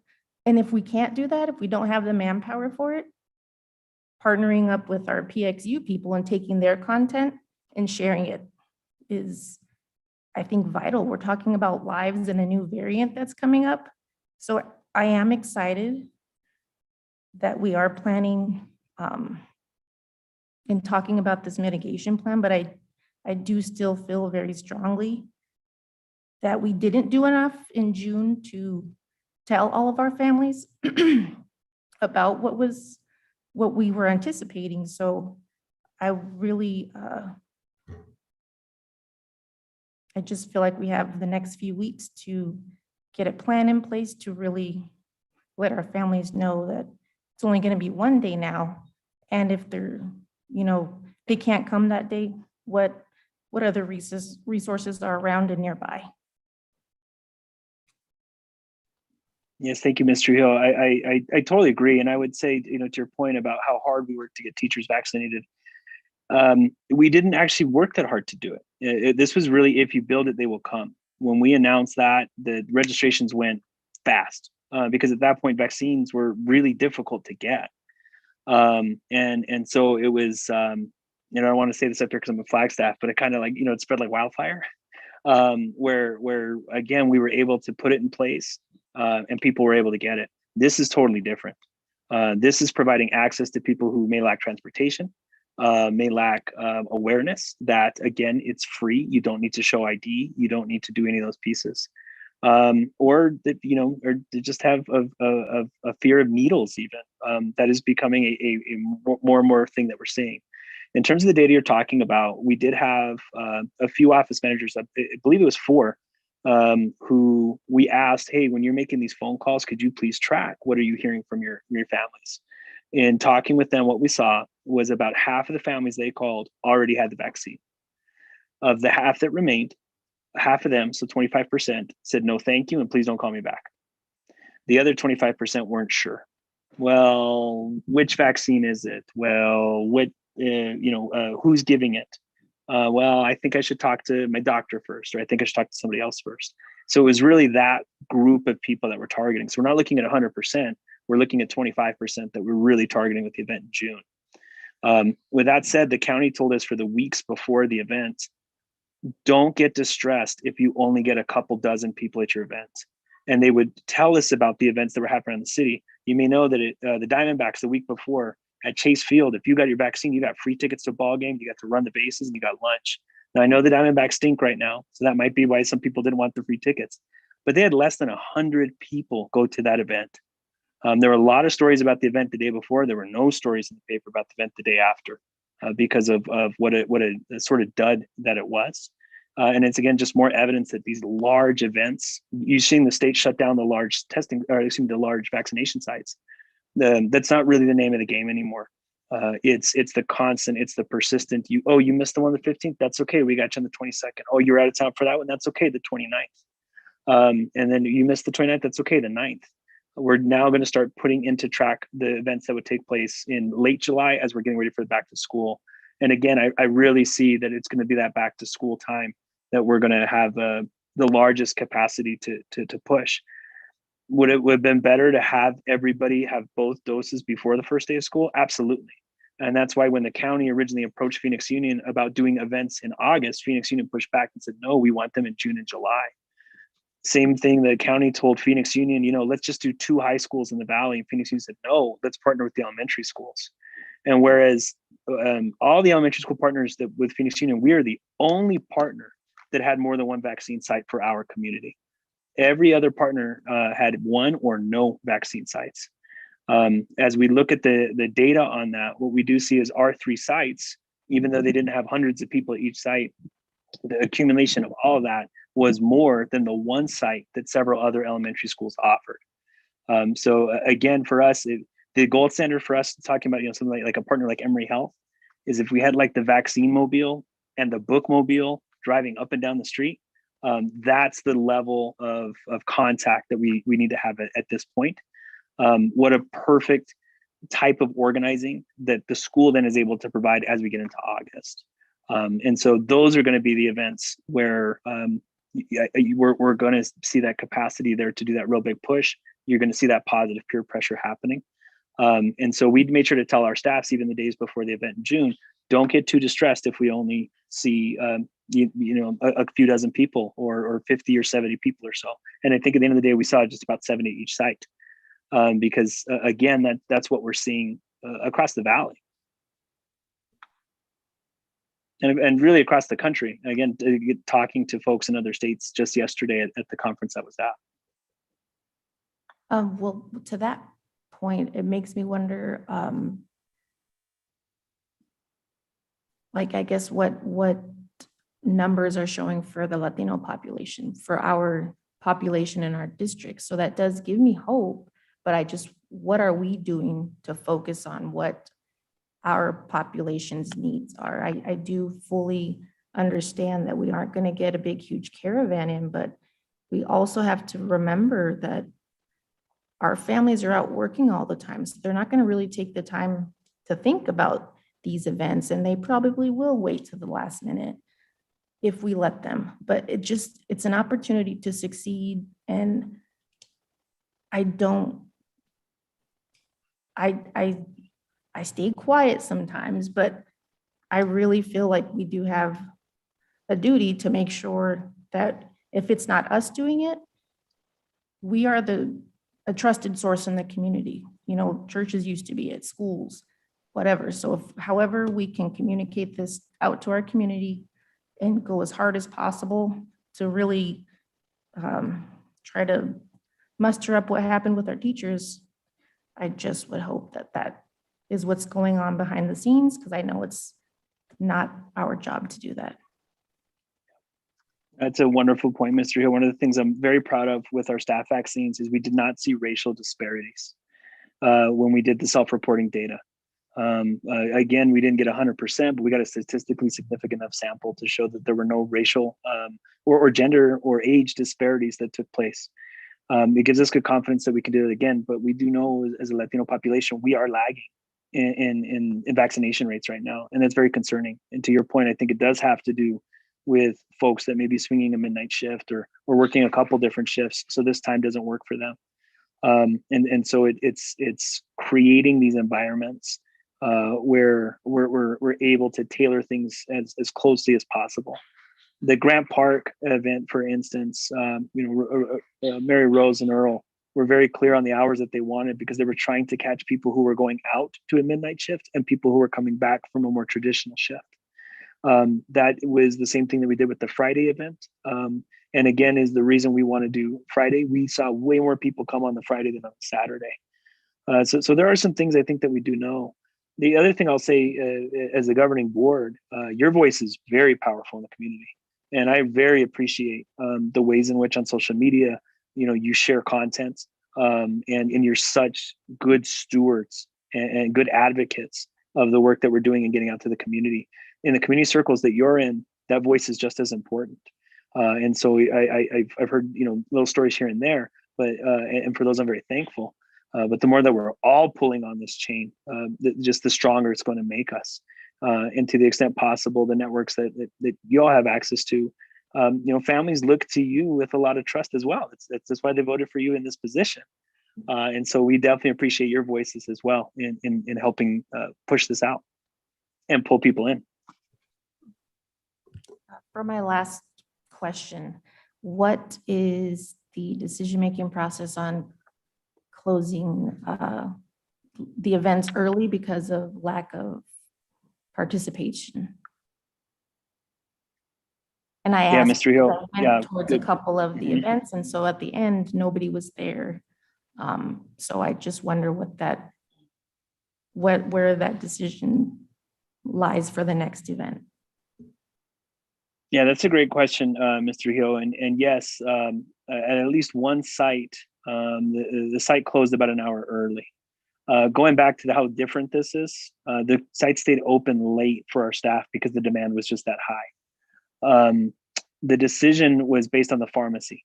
The pharmacy had not seen anybody for a pretty significant amount of time. And the pharmacy made the call. At the end of the day, they're the ones that are running the show. They are the stars of the show. We're doing all the logistics work. We're doing the marketing work. But they're the ones who bring the vaccine. And when they made the decision, look, we want to get these things back into the storage units that we have back at our facilities. So we're going to close it up for the day. That was their decision. We did hear a story of a family who did come after it closed. And so we have shared that back with the pharmacy. The pharmacies at one point wanted to shrink us down in terms of not doing 3 sites, but just doing just one and just doing it for one day. And again, we pushed back on that to say, no, if anything, we want to do more sites. And we've also then used that as an opportunity to make sure, if we said we're going to be here till 5, we need to be here till 5. And if for some reason we're not going to be here till 5, what are we doing for the person that's going to come here during those times to make sure we don't lose the opportunity that somebody came to get a shot and wasn't able to find one? Absolutely, I completely agree. I do know that they're coming frozen and they have to have time to thaw out and stay fresh. So I completely understand that. So again, if we communicate to our families like, hey, if nobody participates, here's plan B. If you don't show up in time, here's this. But going to the schools, even to the Grand Park thing, that's my hope, is that we can be a staple of some sort to families when that type of thing happens. So I appreciate it. Thank you very much for the information. Absolutely. Thank you. I have one question.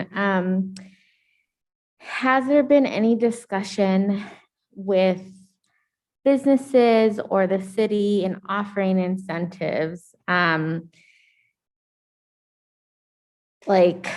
I don't even know how feasible something like this would be, but, working with APS to reduce your summer electric bill if you get vaccinated, or working with a gas station to provide a gift card to those who have been vaccinated. Are we exploring options like that?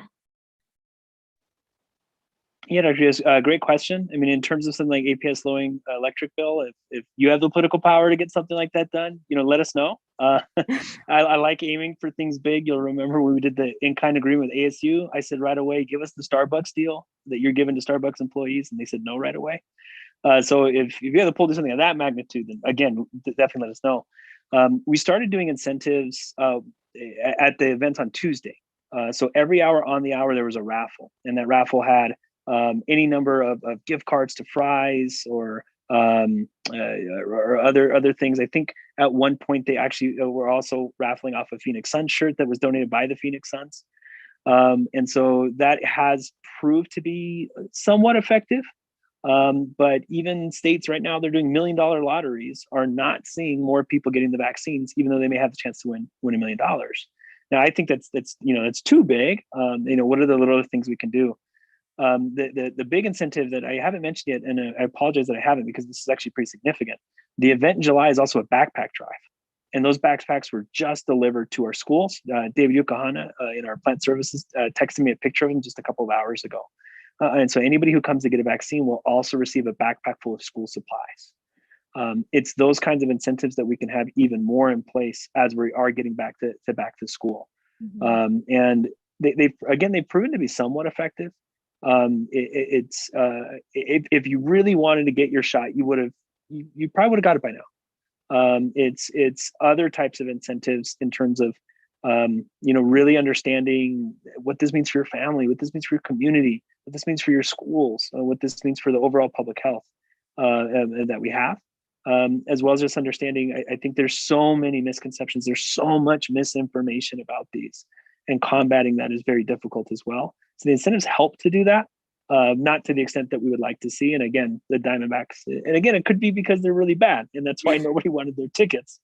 But I think that they'll be one of the first ones to tell you the incentives are only going to get you so far. Yeah.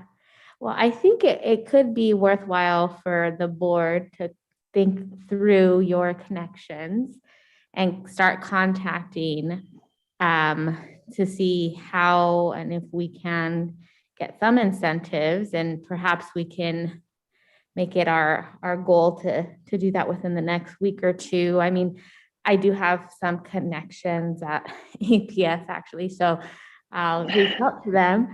I have a cousin who plays for the 49ers. Maybe we can get some free tickets, for the October game. So I think, let's get creative and figure out how we can help. Excellent. Yeah, you get us the stuff that we can raffle off or we can move. We will certainly take advantage of doing that, and it will be helpful. And I do think that the backpack drive, may draw more people out in terms of seeing the benefits of also getting that backpack full of supplies. And I just want to comment that I agree with Ms. Trujillo's point of just making more of an effort to get the word out. Because I do know that Herrera did receive flyers from Phoenix Union the day before the vaccination drive. So they have the July dates on there. So if we can coordinate with Herrera to get those flyers, or even with Phoenix Union to get more flyers for the rest of the other sites, then I'm more than willing to get people to go door to door and get those flyers out. That's excellent. I'll make sure that gets passed on to Ms. Jeffries, who's leading a lot of that on. As you can see, I'm on the first day of a family vacation here. But when we talked about our marketing, or not even just our marketing, but our approach, we really talked about getting out the vote. We called it getting out the vax. And the gold standard we were trying to do was to come up with walk teams who could target specific neighborhoods. That is something that the folks that Mary Rose and Earl Wilcox have pulled together have been able to do very effectively, is do essentially a lit drop in different housing communities. And so that would certainly be something that we can equip a walk team with in terms of doing a timely drop. What we've seen is the closer to the event, the better, to the point, Mr. Hill, that you made earlier. I might know something and it's in 4 days and I might forget about it, or I wait until the last minute. So if I'm waiting the last minute, tell me the day of or the day before. And so if we do have that capacity to do that, or you're able to get that together, we will 100% take advantage of that. Wonderful. I do have one last question, only because it came up with the incentivizing thing. What is our policy or requirement on annual physicals? Because if there's some way to tie in the two, where we do free physicals and getting forms done at the same time, that's a thought process, but I don't know if that's just high school. My kids are all old now, so I know I have to do that for sports and everything, but I don't know. I don't remember what it's like for elementary school. Yeah, we have a health and wellness program for employees. And so with that, we do encourage and give some incentives for employees to get annual physicals. I don't believe in Dr. Vic Diaz, if you can assist with this. I do not believe that that's set up for students, but that's something we can consider and look at. Yeah, it's definitely more of a high school thing. We do need that at the middle school level, but it's certainly more of a high school thing. And it is there's a third date that we have thrown around with Phoenix Union, but as we've sort of seen what's happened so far, it's not clear if this date will move forward or not. And that is July 30th and 31st. And that event would be your immunizations and free physicals. That will certainly help. I mean, going back to the person that I talked to from Wisconsin, who said, you can't come to promotion if you're not vaccinated. Everybody got vaccinated. I think when high schools go to tell their athletes, you want to participate in this sport, you need to get a vaccine, you're going to see the vaccination rates increase. We'll have some capacity to do that with some of ours. But the good news is that if your 16-year-old brother on Central High School's basketball team is getting the vaccine and you're 12, you're going to be way more likely than to also get it. And as that age drops, the 9-year-old and the 6-year-old that are also in the home are also going to be more and more likely to get it as well. And so we'll definitely see physicals attached to whatever we do in late June. Again, that's not all confirmed yet. And it's something we can continue to offer with the back to school when we get back in August.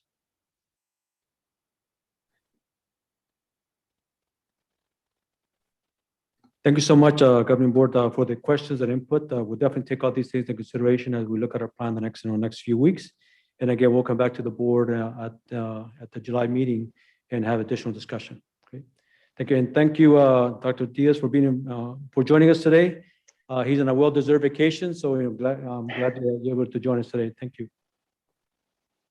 Thank you for allowing me to do this over Zoom. And yes, and again, to the Governing Board, just thank you for your support and everything that you've done to facilitate this for us, adding your voice to what we're doing, and adding your vote of confidence for a mitigation plan has certainly been a key component of making this as successful as it's been, and is going to be a more important component as we ramp it up because of how much more challenging this is going to be moving forward in terms of the vaccines. So thank you very, very much for your support.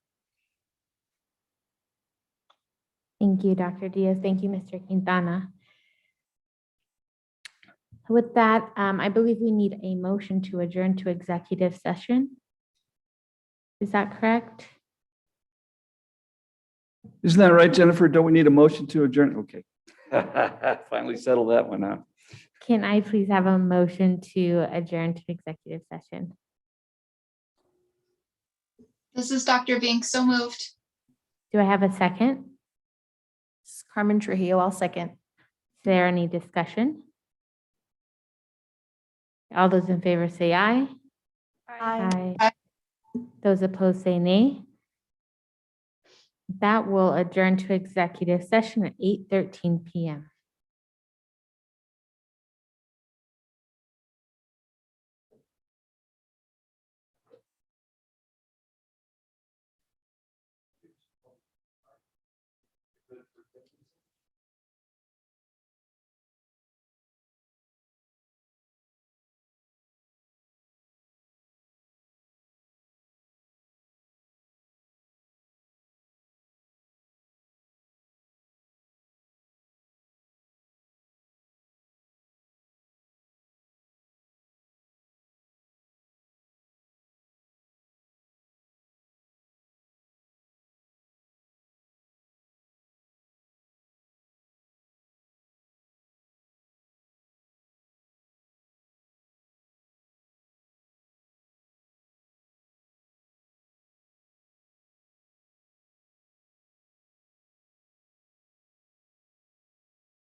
We're coming back.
All right. Well, thank you guys so much for your patience. I know that it's late. So we will try and move things along. We will resume to regular session at 9:59 PM. And we don't have to do a vote for that, right? No, yeah. Okay.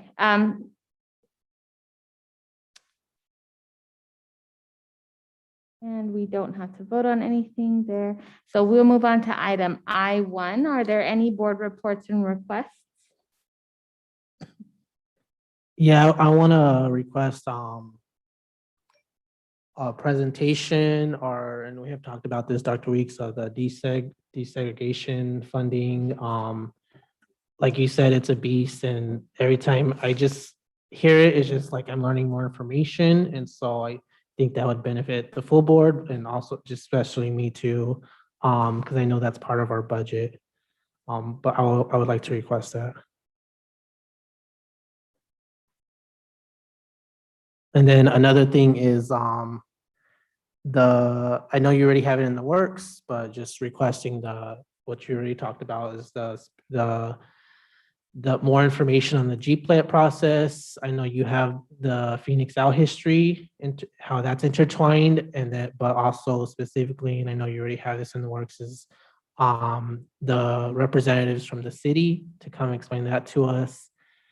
And then one last thing is, I don't know if we need to work on a resolution for that. My goal would be to work on a resolution for that, based on the information that we hear from the representative from you on what our stance is for GPLETs going forward. That's all. Okay, so the target is to develop and execute a resolution, a board resolution Yes, regarding the GPLET. Okay. yes. Mhm. Board reports or requests? Yes, I would like to make a comment about our facilities. I've seen some schools even recently leave out the speed limit signs, even on the weekends. And I just want to share that message that to me, what I see it as a community member, I see it as that the school doesn't care about the equipment and how they're blighting our neighborhoods. So if I could please, if you guys could please let the principals know that the signs are not coming in even on the weekend and even now that we're in summer. So I would really appreciate that we took better care of our equipment and just we're better neighbors. Thank you. Is it the same school we've been talking about, Jessica? A different school? Can you send me an email on that, please? Thank you. Mhm. Carmen Trujillo, I've got a few board requests. I would like to ask that the meeting minutes that we approve with each consent agenda be a PDF on the board docs. Not, sessions we can't have on there, but the meeting minutes that we approve, it would be helpful to have those included in there. And then also ask for the classification and grade schedule accompany the new job postings that we are asked to approve. And that's it. Thank you. Are there any additional requests or reports? Hearing none, we'll move on to item I2. Are there any future agenda items? This is Dr. Bink. I have two future agenda items. The first one is a receive and discuss of future board conferences and the district's budget for us board member conferences for us to attend those. So basically we sit down and discuss what conferences we plan on attending for the year and what the budget is for those. And then the second one, I think I may have requested this before, but going into the next school year, I'd like a receive and discuss to expand our transportation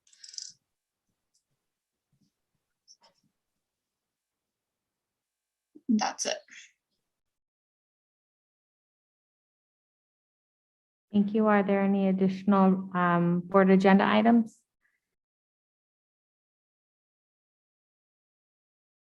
I would like to have a upcoming meeting where we have a receive and discuss on our most recent benchmark data, and I believe the data for the state assessment has come out. Is that correct? If we could get that, is it possible to get that on the agenda for the July 8th meeting? We can. And then if we could just get an update on where the Pathways to Success plan is, that would be great. And it could be a board update. And that's all I have. Any additional? Okay, hearing none, we will adjourn at 10:06 p.m. Thank you and have a good night. Thank you. Have a good night.